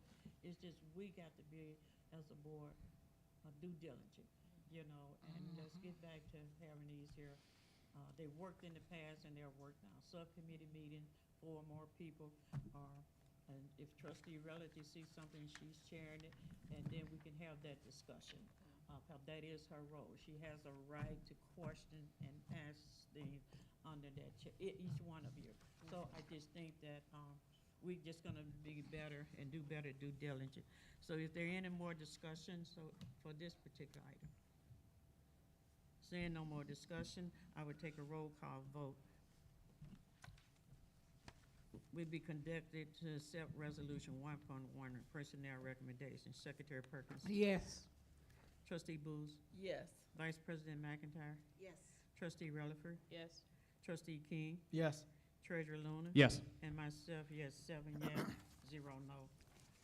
I seek a motion and a second from the board to approve Resolution 1.2, authorization to approve Vector Solutions Agreement. Support. It's been properly moved. There a second? Second. It's been properly moved and second. Is there any discussion?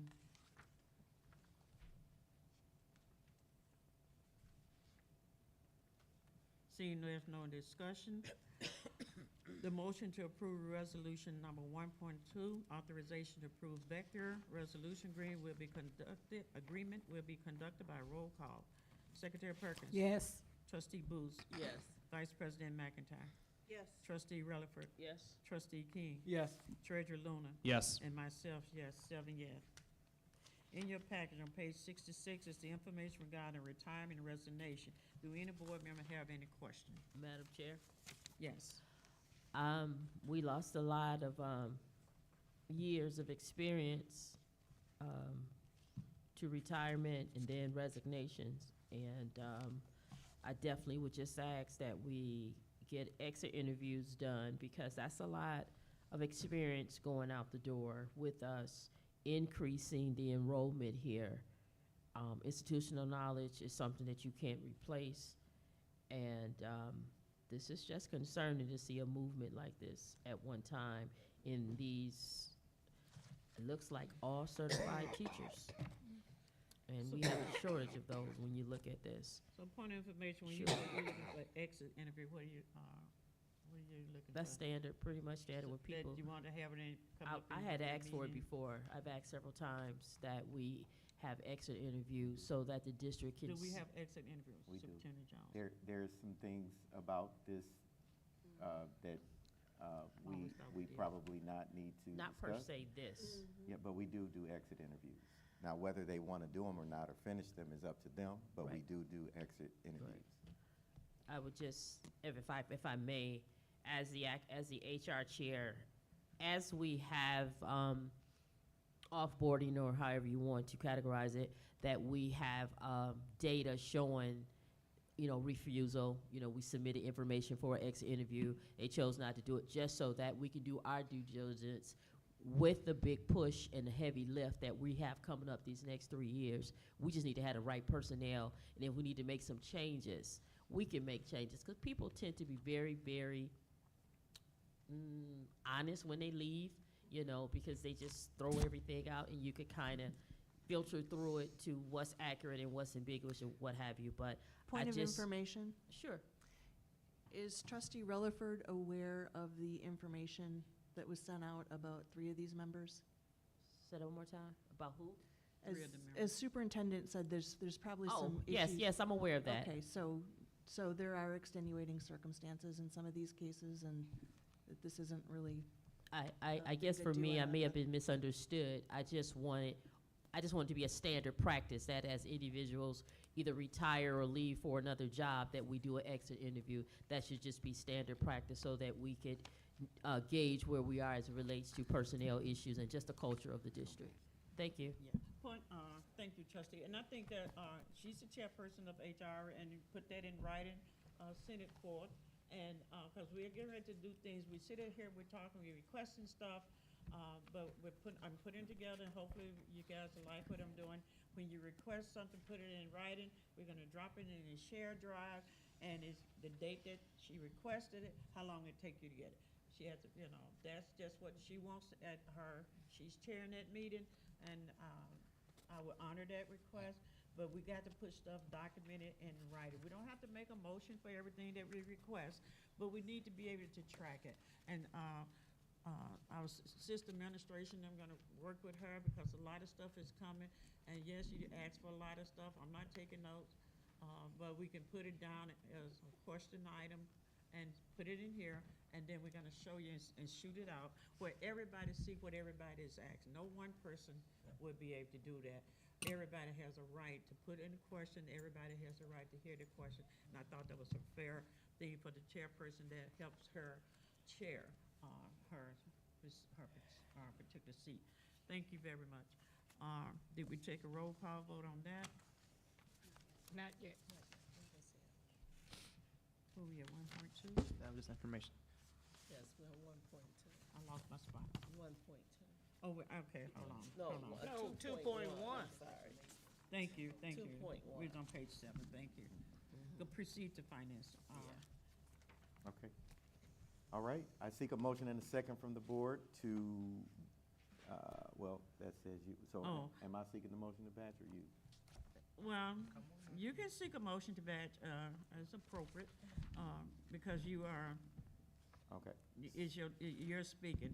So you can seek a motion to batch. okay. And it's either up or down. Yes, ma'am. I seek a motion and a second from the board to batch resolution 11.1 through 11.10. So moved. Support. It's been properly moved and second. Is there any discussion? Seeing no discussion. So now I got to go back. There's a motion to batch items 11.1 to 11.10. And Roll it's call. been, now we're gonna do a roll call vote to accept it. Trustee, Secretary Perkins? Yes. Trustee Booth? Yes. Vice President McIntyre? Yes. Trustee Rutherford? Yes. Trustee King? Yes. Treasurer Looney? Yes. And myself, President McNeil. That motion passed. Madam Chair, Yes. I make a motion to approve the batched items. Support. It's been properly moved and supported. Is there any discussion? Yes. So I do have questions about some of the food service items, if Which one if is I that? may. Oh. So it's 11.8? 11.1, .2, .3, .5, .6. Oh, the At ovens. 0.8. Okay. Yeah. Okay. Let's see. Just a quick question, not, so because these are food service, is there, and it says they're coming out of general fund, are they coming out of general fund, or are these something that are gonna be taken out of general fund and replaced with? It should be coming out of the food service excess fund balance. So it shouldn't come from general Right, but fund it at all. says there that it is, wait, so the sink, So all of that should be coming from the food service fund. so why does it say it's coming from general fund? It does. And we should make sure we watch that. Can we get page number when you get a chance? ma'am? So We for got, example, page 67. Mhm. Good point. 67, 68, 69, 70. Yeah, the cost will come from the general fund. This will reduce the fund balance. That That's what should be it said. food service fund. She said food service fund. All of the food service purchases should come from the food service fund. So is there something that we have to do to change this language? Is this food service fund a part of the general fund? It's a separate fund. So we need to make sure that the vote that the board puts in tonight is with that amendment. Yes. That it's paid for from the food service Food fund. service and fund, not the general fund. So that's what's in the writing here. No, I think some might say food service Yes, fund and it's others it's a say mixture. general. Yeah. It should be On all page food service. 67, it said general. it says general fund on 67. It says general fund on 68. 68, it says general fund. Yeah. General fund on 68, it says general fund on 70, 71. The sinks are out of the food. I Yeah, don't- everything should be out of the food. So Same all sheet. of this is All food of service. this, Yes, they're yes, all, it's they food all need to be service. changed. So I'm not really comfortable, this is why I'm not comfortable batching things, because this is what happens. Like, it's, and this has happened quite a few times, and I'm not trying to blame anybody or anything like that. I just want us to be careful when we're, allocating which funds they're coming out of and we're voting on these resolutions. And I mean, I always look at where the cost will be coming from. And I find an awful lot of things that are supposed to be coming from grants or from the food service coming from general funds, so. Can we make an amendment Amendment, yeah. and then vote then? Make an amendment. Oh, wait a Board minute, we got trustee King had his hand Oh, I'm up. sorry, I didn't see. And then superintendent's gonna speak then. Trustee King. Yeah, I would say two things, and I'll let you make the amendment, if that's okay. Go ahead. I appreciate trustee Laura McIntyre raising that concern, because it is a valid concern. I think we should be mindful of the words we put inside documents, because when we go back and try to find where things were and where funding came out of, we should have that accurate. And I 100% agree. But I would, in the future, could we just make sure we double check where our funds come before we send it? I think it's, it's fair. I think It's human. people make mistakes, right? Okay. But those mistakes do end up later on, if we don't catch it, like our trustee has done today, could have implications later on. I think it's important for us to make sure we double check, and even when we read prior to getting to the board meeting, make that note. With that being said, I would like to make an amendment. Before you make amendment, Oh. can we listen to? I just want to own it. We own it. We're gonna handle it. And one of the things we need to put in place is before we come here, we look at where things are coming from. So we're gonna own it and handle it moving forward. If I may, Wait, I'm sorry. Wait, hold on one second. Everybody. Go ahead. I don't wanna I'm just just asking so let- you know. Okay, so trustee King. I'm so relieved. Okay, so trustee King, are you done? I'm on finished. Yeah. Trustee Rutherford, you okay? I just wanted to clarify, I knew I wasn't crazy because I saw it on page 80. It says costs will come directly from food service funds, and this will reduce the fund balance. That's what I had looked at. So I knew I saw it come from the food service funds. So this was the combined ovens. But Oh, okay, all right. so I knew I saw that. But nonetheless, I would ask that when things, and it's just, Mr. Jones, you could say no way, but I just think a great suggestion would be that, what's her name? Tamara? Is that her name? Your secretary? If she could look over it, to make sure that things are the way they should be before it goes to Pam. That way, it's more than one eye, because as the staff or whomever is doing it, it's always good to have a second pair of eyes to look over it, because some of this could be caught. Because usually, a lot of this is cutting and pasting, let's just be honest, because they're templates, so it happens when you're cutting and pasting, but if you have second eyes on it, I think that will help. Thank you for that. Noted. Okay. Okay. No one crazy. Trustee King. who's Oh, going to ready for my proceed? amendment? Yes. All right. With that being said, I make amendments to the motion to include the food service, to change the language from general fund to food service fund and the appropriate sections. Support. It's been second, yeah, okay. It been properly moved and second to take the amendment to change it from general fund to food service. Service funds, yes. Is there any comments? I think we done had enough. They will be doing a roll call vote to accept the amendment, to correct the error from general fund to food service. Secretary Perkins? Yes. Trustee Booth? Yes. Vice President McIntyre? Yes. Trustee Rutherford? Yes. Trustee King? Yes. Treasurer Luna? Yes. And it's myself a yes. So we made it, and it passes. Oh, thank you. All right. So we made that pass. Everything is in order. Trustee King? Yep. Madam Chair, I make a motion to approve the amended batched item. Support. It's been properly moved and supported. Any discussion? Roll call. Secretary Perkins? Yes. Trustee Booth? Yes. Vice President McIntyre? Yes. Trustee Rutherford? Yes. Trustee King? Yes. Treasurer Luna? Yes. And myself, yes, 7 yes, motion passed. You want me to continue? Yes. Okay. All right. I seek a motion and a second from the board to approve the temporary contract for business services for Ms. Shanda Cleave. So moved. Support. It's been properly moved and second. Is there any discussions? Madam Chair, Trustee Rutherford. Ms. Cleaves, are you in support of this? Yes. No further questions? Any more comments? I hate to see you go. Madam Chair, Trustee Luna. I'm just happy that we have a longer transition period so we can get this right, especially during the audit process. We just entered into a new fiscal year, and then we're not sure where the state budget for K-12 is going right now. So this is very helpful to have you who've been consistent with us the last several years, so thank you. Thank you. Thank you for your service. Really do. No problem. And it's not like you're leaving us, but we appreciate your work, and we really wants to accommodate to make sure that we stay on track. And I think you can do that job very well from any part of the country, so we appreciate you and that you was willing to stick it out with us. So, seeing all the said, is there any final comments before we do a roll call?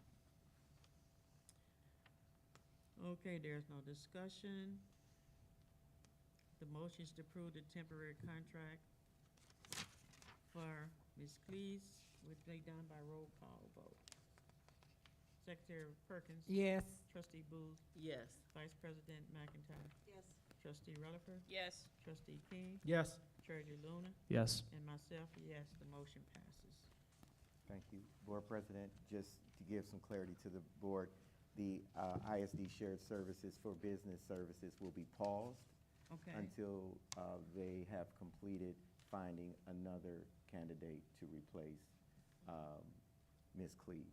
So that's paused. We're not paying a double contract. That Okay. contract is paused, and we have our own contract with Ms. Cleaves as of August 1st. So we So I can, just wanted to give you clarity. so we can move forward. Okay. Yes. Thank you. Okay, proceed. Thank you. We're done. Thank you very much. We're done with finance. Thank you. Thank you very much. Let's see what's the next agenda item. This is you. Okay, board committee as a whole, we are going into the sale of, I seek a motion and a second from the board to approve resolution 21.1, sale of Zimmerman.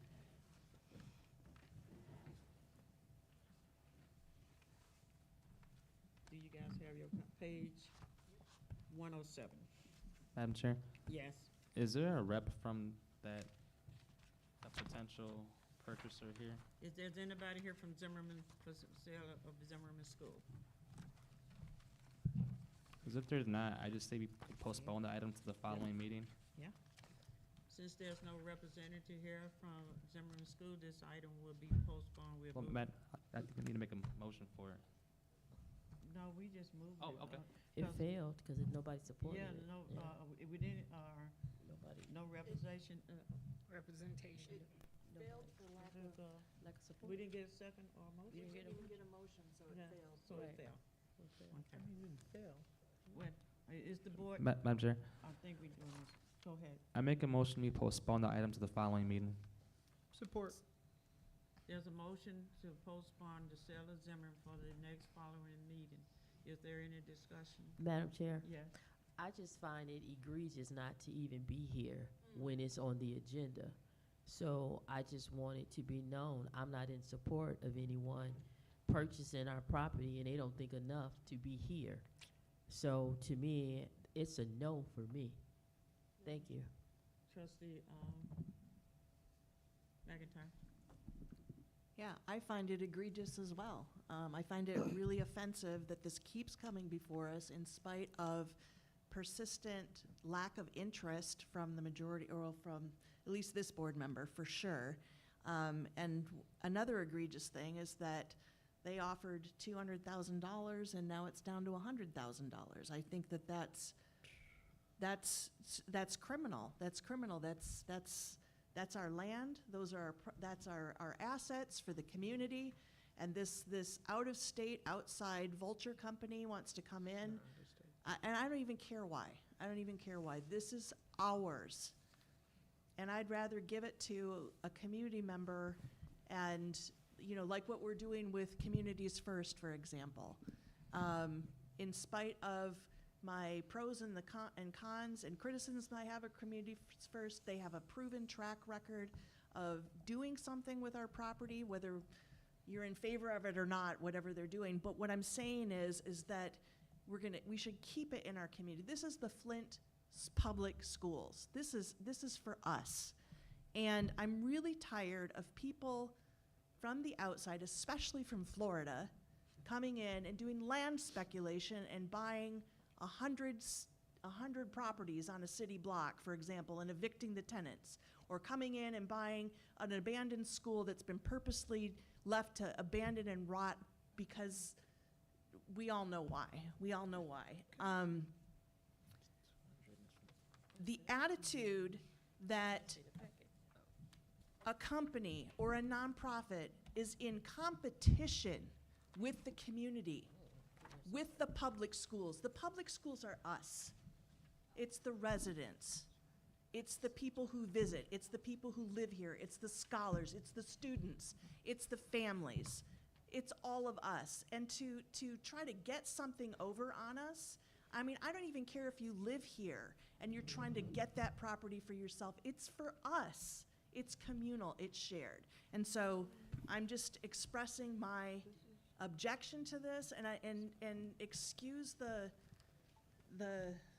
tone of voice. I'm tired of repeating this on repeat. And this has come before us. This has been 2.5 years of this same company. And I don't understand why it keeps, it's not the pleasure of the board to come before us to vote on this. So I'm gonna vote not to postpone it, because I'm done with it.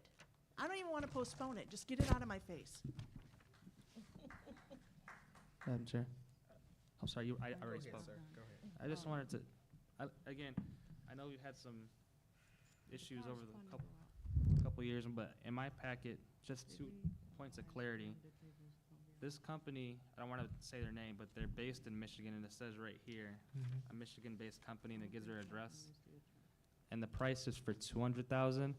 I definitely hear Trustee Relaford's comments about being here. We're not sure why they're not. I don't want to make any assumptions, but I think because we're a public school district, we're elected public officials, there's 7 of us, 1, 2, 3, 4 doesn't speak, well, I guess 4 does, but my point is this, I think we owe it to the public to have it in a public meeting that's recorded at the following meeting, because let's be frank, we've had these discussions where it's not been recorded, there hasn't been public comments.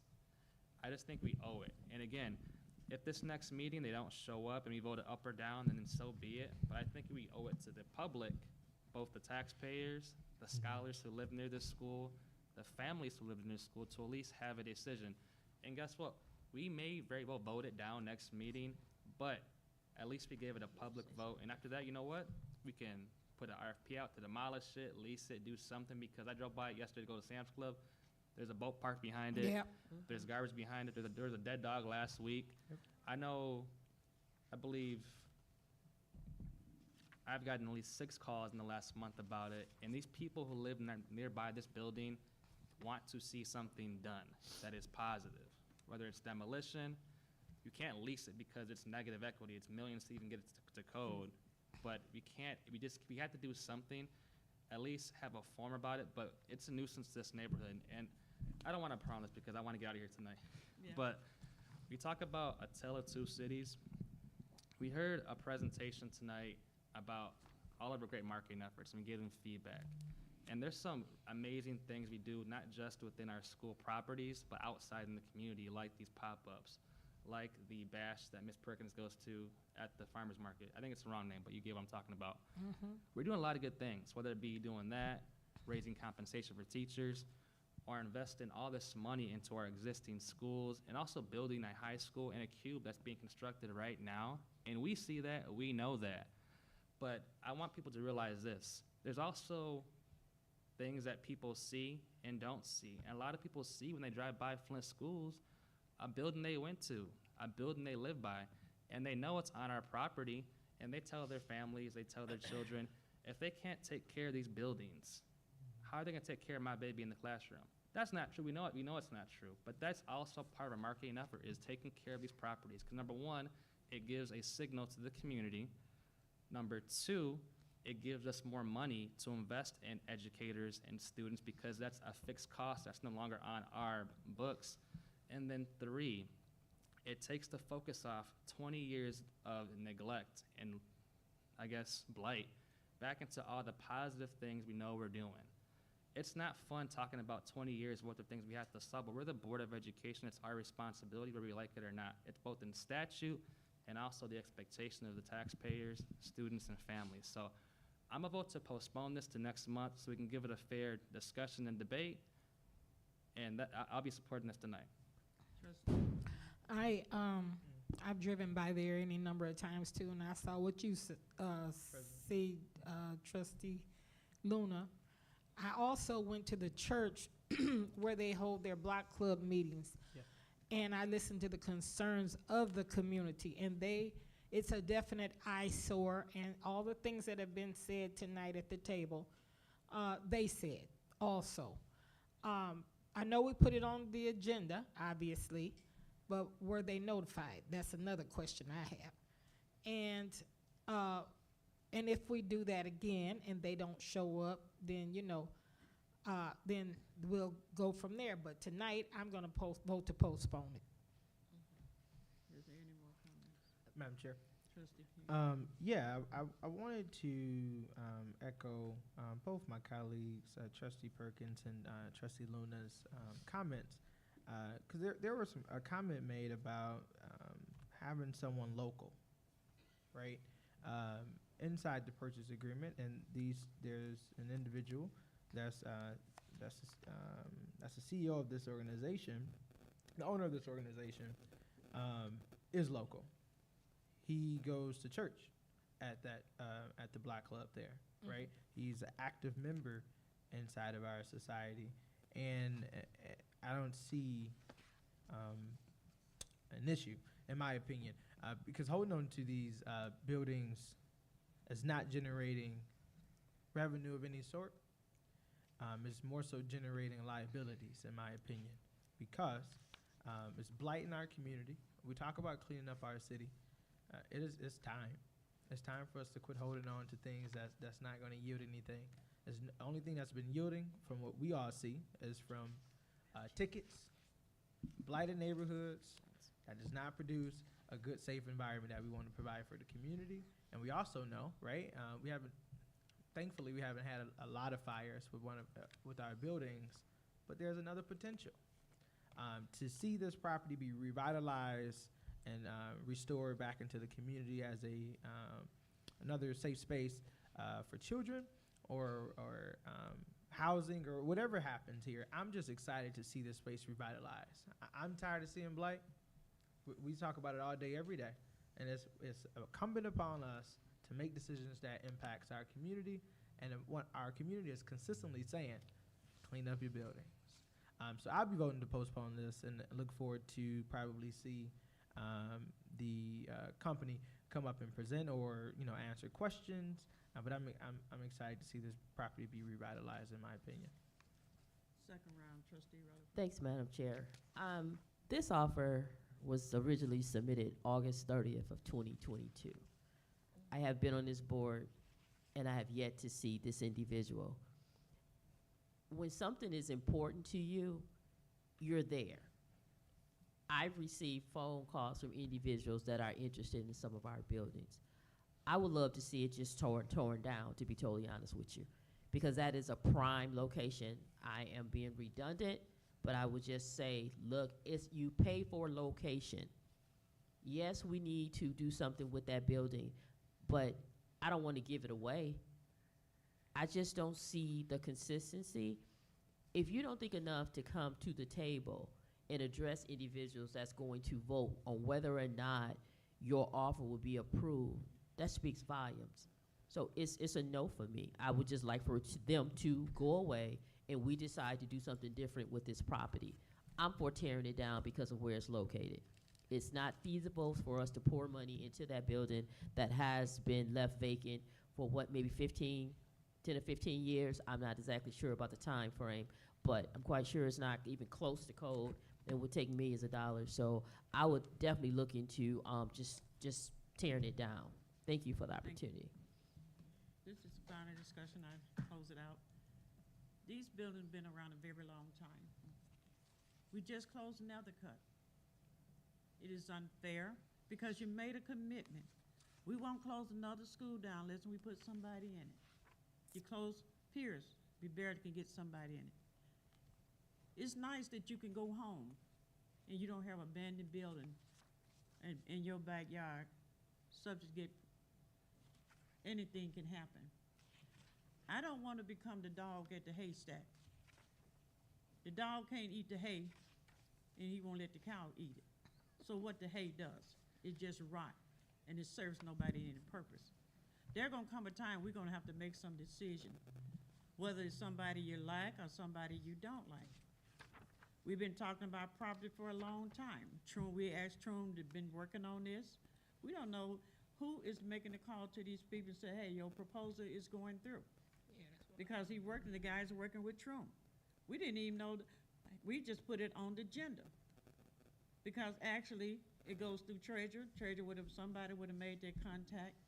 It is unfair because we got a reason for not to do something to make the other person that's interested in buying property. I lived in the 8th ward. Why should the kids in my ward not have a fair opportunity? It's bad enough you close their school. Now they done broke in it 3 or 4 times. What are we waiting on? What are we waiting on? This board has a deal. You can go out there, you can recruit, you can go find somebody to come in and take these buildings. You're not doing that. But when somebody come through, we want to hold on. Hold on to what? We got 500 some acres of land. We got buildings that we got to get. It is unfair. Those kids that come to here to Flint School, that we are out here campaigning and begging for, we owe them. You want them to walk to school? Clean it up. Clean up these buildings. You want them to have a good education? Show them that you want them. When you close their schools down, I'm going to close your school down, but I'm going to make sure that your neighborhood is safe. That's the problem that I'm having with this, with a whole lot of things. I got 2 more years on this board, and these 2 years, I'm fighting for the greater outcome of the community and the school. I'm not saying give everything away. We got some valuable property. You can't eat them all up. The buildings are falling down. Property taxes going to go down. I got to worry about now, which they're going to burn down another cut next year. They're going to vandalize that. Why should people in the community have to suffer because we sit here and have the power to make something happen? Getting rid of 2 buildings, you still got about 21 to 30, almost 30 more to go. What do you be fearful? I don't work off scared money. I work with blessed money. Either we believe in this district, if we believe it, that I can close my eyes and say, yes, it's a go. Do I believe them ladies should have King School? Do I believe that they can get that done? Yes, I do. Why? Because it's for the community. Regardless, you can come from Saudi Arabia. Come buy all 28 of them. Who's gonna make the call? Yeah, I'm just saying, we got to make some strong decisions. Yeah, I know we want to hold on to, but hold on to what? You don't come up with an idea, we don't come up with nothing, but we got the opportunity to show other people investing in us. They're getting their money, coming in here, investing in us because they believe that this board is doing. We got to show due diligence, we willing, and get past this scared mentality of money, that we willing to trust that this person can come in here and help us clean up this district. This board has cleaned this district up. We done spent $156 million in renovating these buildings. We weren't scared to do that. And when the enrollment was low, we believed that the Flint of people is gonna come back and bring us our children. I want you guys out there to believe that we are going to do something with these abandoned buildings. We didn't put them there, but they put it upon us to do something about it. And we're gonna have to make some money some kind of way, because within 2 years, if we don't get this district straightened out, what are we holding on to? Eminent domain, somebody else gonna get it. That's right. And you're blessed if you can go home and don't have to look at abandoned building. You're blessed. Mhm. I didn't know what it feel like till you guys closed another cut. That's right. All day long, all night long, peeping and creeping. I'm going to vote that we postpone it and we hear from them. And I will be voting to sell it. I'm not biting my tongue. We got 28 or 29 more to go. And $100,000 a bank added to your bank account, whether you like it or not. But this is for this district. Because those buildings been sitting there forever, and the longer they sit there, they're not, ain't nobody standing in line to buy this stuff. But you can show some movement and let them get in and try to do what they got to do. It's a lot of work to build and rebrand in Flint, but we are proving that we can revitalize, we can reform this city, but we're gonna have to get rid of these old buildings. So the motion on the floor is, do we wanna postpone this until the next meeting? Be conducted by a roll call vote. Secretary Perkins. Yes. Trustee Booth. Yes. Vice President McIntyre. No. Trustee Rutherford. No. Trustee King. Yes. Treasurer Looney. Yes. Myself, yes. 5 yes, 2 no, the motion passed. The next agenda item on the agenda is, I'm seeking a motion and a second from the board to approve the resolution 21.2, the sale of King's Building. Support. Sorry, so moved. Support. It been properly moved and second. There any discussion? Madam Chair, Yes. are the representative that want to purchase I King think they here? was here. I hope they hadn't Yeah, left. they here. Please come forward. Y'all see how that look? Because they care. Yeah, that's because we reached out and I've been reaching out to them and talking to them. It's I don't know public who has not information. reached out to the other, but It's these I've public been reaching out and information. talking to. That's a Sorry, good form Madam of Chair, information. that's public Proceed. information. That's public information. Proceed. Our agendas are Could you come in and public. sit down and have They your can stay right. They ain't presentation? gotta come up here, y'all, if y'all You want can to. come up here in case they want to talk to you. I'm carrying this meeting. I guess obvious, the wrong way. No. But anyway, this is ridiculous. Just do you. I'm trying not to do you. Hey there, how you doing? So tell me, we want to talk to you about King, and I know you've been here ever since 2022. Things got disrupted. We had made that offer to you guys. We had big changeover, and here you're still waiting. So that shows that you have interest in this building. I believe in you. I believe you can do it. I met you in, Washington DC or Atlanta or somewhere. We sit down, we had a conversation. I've been working with you again. I was working with you in the past. So could you speak to the public with your vision for the King? First and foremost, thank you so much for having us. My name is Jashelle Mitchell-Cross, City of Flint resident, 719 West Jackson Avenue, across the street from King School. So this is personal. This is in my neighborhood. My children attend the basketball park. We are also the park adopters for Iroquois Park, which is adjacent to the King School building. We have been the park adopter for the last 4 years. We are very active in the community through youth and adult educational programs at the park. And sometimes we clean up King, which is our property yet. At the same time, we believe in the vision along with our community partner with Mr. Mayfield. Madam Chair. Yes. I had the floor. What happened? Oh, she Trustee King. I had the floor, Bill. Wait a minute, hold on. When I asked you to come up and we started this meeting with introducing you. Now, Trustee Rutherford, if you want the floor, because I got to get up and get out of here, go ahead and proceed. No, what? No, I don't know. When they go low, you go high. Because I'm talking too low. So we're not gonna have that conversation. Proceed, Trustee Rutherford. Been a long day. Let's go. It's just some things. First of all, hi, Mr. Mayfield. How are you? I'm pretty good. How are you? Ms. Cross. Disclaimer, I know both of the individuals. I coached Jashelle and I went to school with Mr. Mayfield. I believe your brothers are part of this with you too, right? FNDE? Correct. Okay, Correct. Lonnie, I think. Hey, Lonnie. Yep. And I know Lonnie also. First of all, thank you all for showing up. Michelle, I know everything you've done for Flint. Even when you were here, you've always had an imprint in the city. And this is nothing new for either you guys. You all have always done things for the community, and it would definitely be my honor to support this because you guys have already been doing the work. And to return to where I believe you went to King, Steve. I did. I was a King School Okay, alumni. and to come back home and invest, it's just kudos. And I thank you all for coming back home to help because we need help. Thank you, Madam Chair, for the opportunity to speak. Trustee King? Yes, I want to say thank you for your diligence and patience. Thank you. Because we know this request has been made prior to me being here. And I'm glad we were able to get you here. And I look forward to approving this tonight. Thank you. Madam Chair.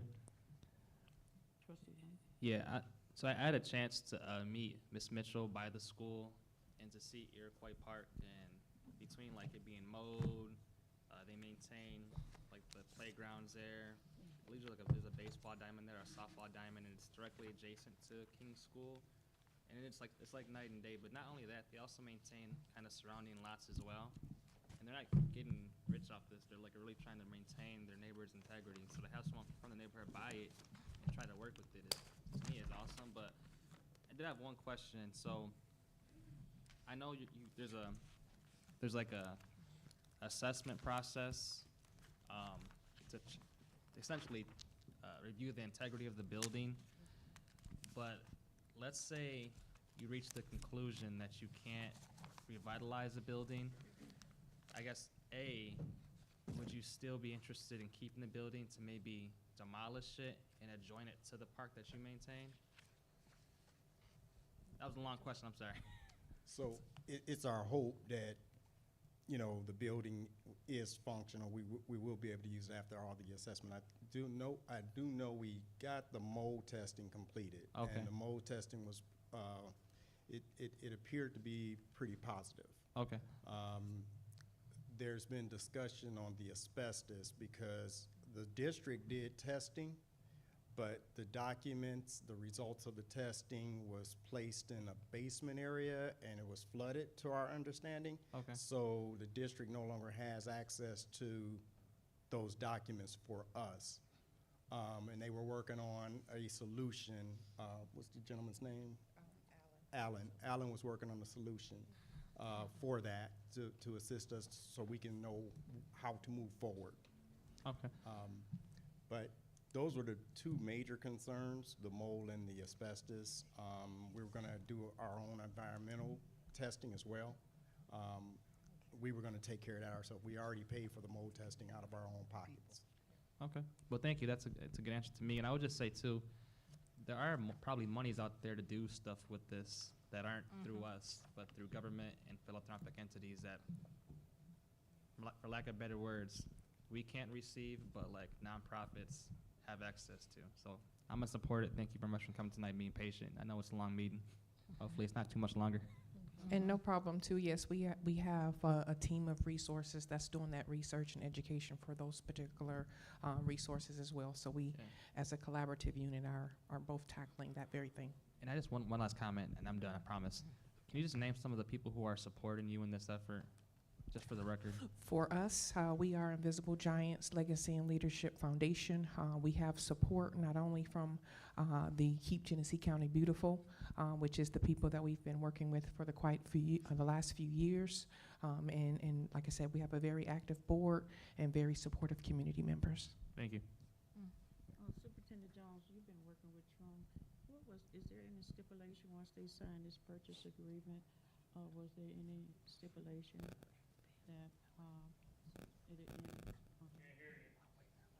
I'm asking Superintendent Jones he been working with Trump with this. Was there any stipulation once a person purchased this property? Does it release us from anything and it's just their property? They're in fully control, or we don't govern it, we don't sit up and watch over you and say you can't do this. That's your property. You're responsible for that property. Right. And I just want to make sure That's correct. that we understood that, because I've been speaking with Trun as well. By law, we cannot tell you what to do with your property. It's your property. And it's just like when I buy commercial building, it's my building. I'm responsible for everything, plumbing and all of that, it's my property. So, that is what we wants to clear. I think some of that question was, well, you don't do this here, the property come back to the, board. Or, I don't, Mr. John, is that true? If they don't do this, if you lose it, because it sits on school property, we're in back up with it. Is that correct? That is correct. But if you sell this property, we don't have any responsibility for anything. But we will work with you with the asbestos piece, absolutely, because we have to do that by law. And I believe back in 22 or 23, Troon was working with nonprofit. They did say they could work with nonprofit. I'm not quite sure if he talked to you guys about it, that they have opportunity to work with nonprofits. But we had that big workshop over at ALA back those days. And reach out to Troon because he did say that they could, offer some service, some fun. I know people that help nonprofit to do what you want to do. I'm quite sure you done found out. So I think you guys would do well working with Troon. Troon seems to know their stuff as county property. So Yes, ma'am. Both of our organizations are nonprofit organizations. We intend to serve the community, adults and youth. At the same time, this isn't a ploy to start a school. That's not our deal. We've been doing the work, and we'll continue to do the work, and we appreciate your support. thank you. I'm sorry it took so long. So is there more discussion? Trustee, Yeah, so I just wanted to say, I just wanted to apologize. I've been really busy lately, so I haven't been able to reach out to either one of you personally, but I have been hearing wonderful things, so I didn't feel like it was necessary. I would love to have conversations with you, but I just wanted to say that I'm in support of this through all the documents that I've been reading, all the, the word of mouth with your organization. So I just wanted to say that so that it's like no news is good news kind of thing. Thank you. And I apologize for not being able to reach out. Like I said, I would like to in the future. And I just wanted to say that this isn't, it's not about the money. It's not $100,000, but that's not the point, right? This is what I'm talking about. I'm not adverse to selling property under the right circumstances and in a way that makes it like community collaborative. I mean, you've done the work, you've been out there doing the work, and I don't want to belabor the point, but it's just I hope to see you. I remember Glenn and Essence Wilson way back in the day before communities first became even a thing. And I hope to see you guys, building that foundation and being able to, get stronger and stronger and stronger, kind of like they did. We used to have something called the BEST organization, and it was a nonprofit that helped nonprofits, and it was through the Ruth Mott Foundation, and we don't do that anymore. But maybe, Ruth Mott, if you reach out to them, they do something similar. So, like I said, I would love to have a conversation with you and support you in whatever way I can, even, off the board. So thank you. Thank you. Any more comments? Seeing no further discussion, the motion to approve resolution 21.2, sale of King Building, will be conducted by roll call. Trustee Perkins. Yes. Trustee Booth. Yes. Vice President McIntyre. Yes. Trustee Rutherford. Yes. Trustee King. Yes. Treasurer Looney. Yes. And myself as yes, 7 yes. Congratulations. Congratulations, guys. Congratulations. Thank you. Thank you. Thank you.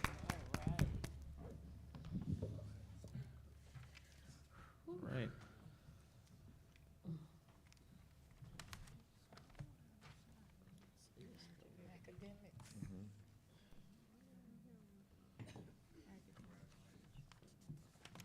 I have it though.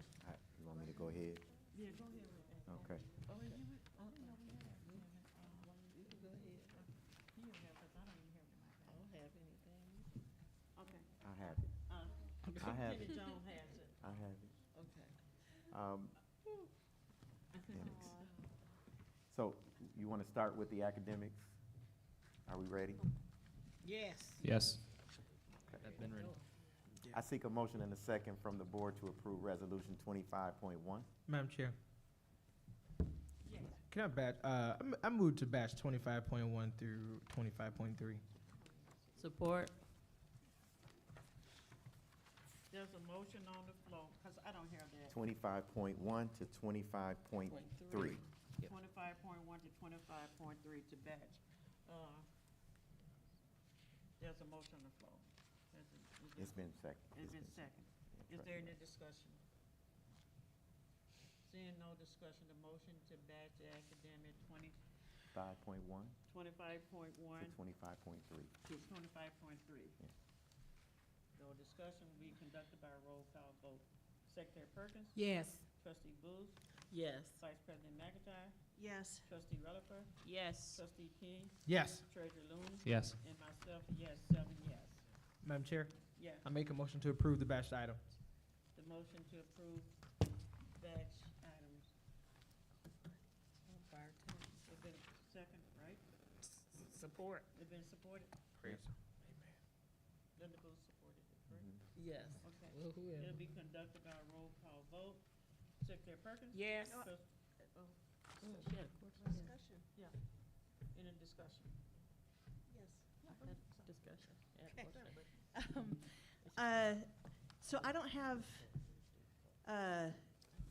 like anything, to change with the student code of conduct, but I would like us to maybe get, at some point, get, an assessment of how effective the hoodie and the cell phone policies have been, and maybe, have that revised as a school board, because I know that situations have changed, things have changed nationally, other school boards are adopting it, other school boards are getting rid of it, and I think that it would be best practices for us as a board to look at both of these policies and to reevaluate them, and see, and maybe get input from both students and from parents and from teachers, like as separate entities, about the efficacy of these two policies. Because in general, I've heard things on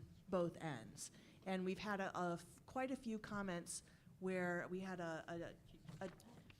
a teacher forum, but we also had a father who came up who was concerned about his daughter's safety because she didn't have access to a phone before and after the bus. So that's just in terms of the student code of conduct, I'd like us to. Put it on your Yep. agenda That is for the noted. board as a whole. Do we That have is it on noted. your agenda? Yep. Okay. Your agenda. Trustee Perkins? Well, isn't there a meeting that we're supposed to have for that? We will. Yeah, remember that. We haven't gotten a date yet. We have a new principal, so now we need to bring some things up to date and then schedule that. Okay. Yep.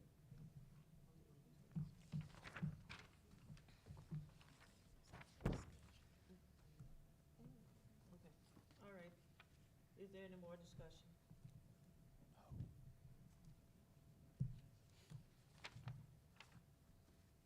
No more discussion? So we'll take a roll call vote to bash those items. Oh my God, lost my concentration. We bashed, it's to prove it. And to approve them, okay. Conducted by roll call vote. Secretary Perkins? Yes. Trustee Booth? Yes. Vice President McIntyre? Yes. Trustee Relaford? Yes. Trustee King? Yes. Treasurer Luna? Yes. And myself, President, 7 yes. So we approve that, Joker meeting. Okay, vote passes.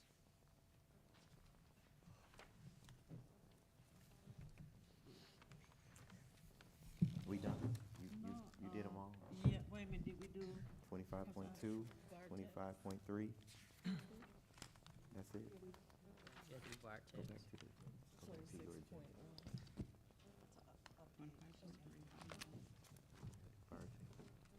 That's it? Yeah.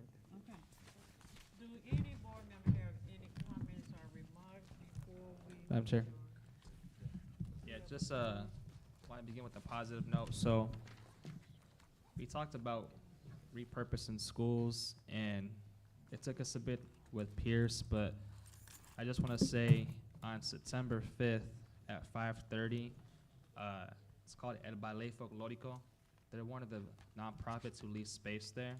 They do like mariachi stuff and Hispanic dancing. They're having an open house. So I mean, that's a positive note of how we can do that. And then kind of more of on a like more proactive to address the challenge note. I'm really committed to making sure we repurpose Scott School and Nethercutt. I know we have 2 trustees who live near it, but I think it's incumbent upon the entire board to really be proactive about this. I know for a fact there's between 2 and 3 credible organizations who want to purchase it and put money into it, and they've done this before, and they also support kids in very different ways than we do. So I'm committed to working with them or whoever else can really make that building a good part of a community, because I do live in a neighborhood by an abandoned school, and it used to be a lot more wealthier and just had a better quality of life, so I know what a vacant property can do to a neighborhood. And I don't want it to happen to your neighborhood or your neighborhood, and really that our city. So those are my comments. Are there any more comments? Seeing no more comments, the Board of Education will hold our next meeting August the 20th here at Potter School. This meeting is adjourned at what time? 8:50. No, sir, we don't have any more public comments. That's at the beginning of the meeting. That was at the beginning.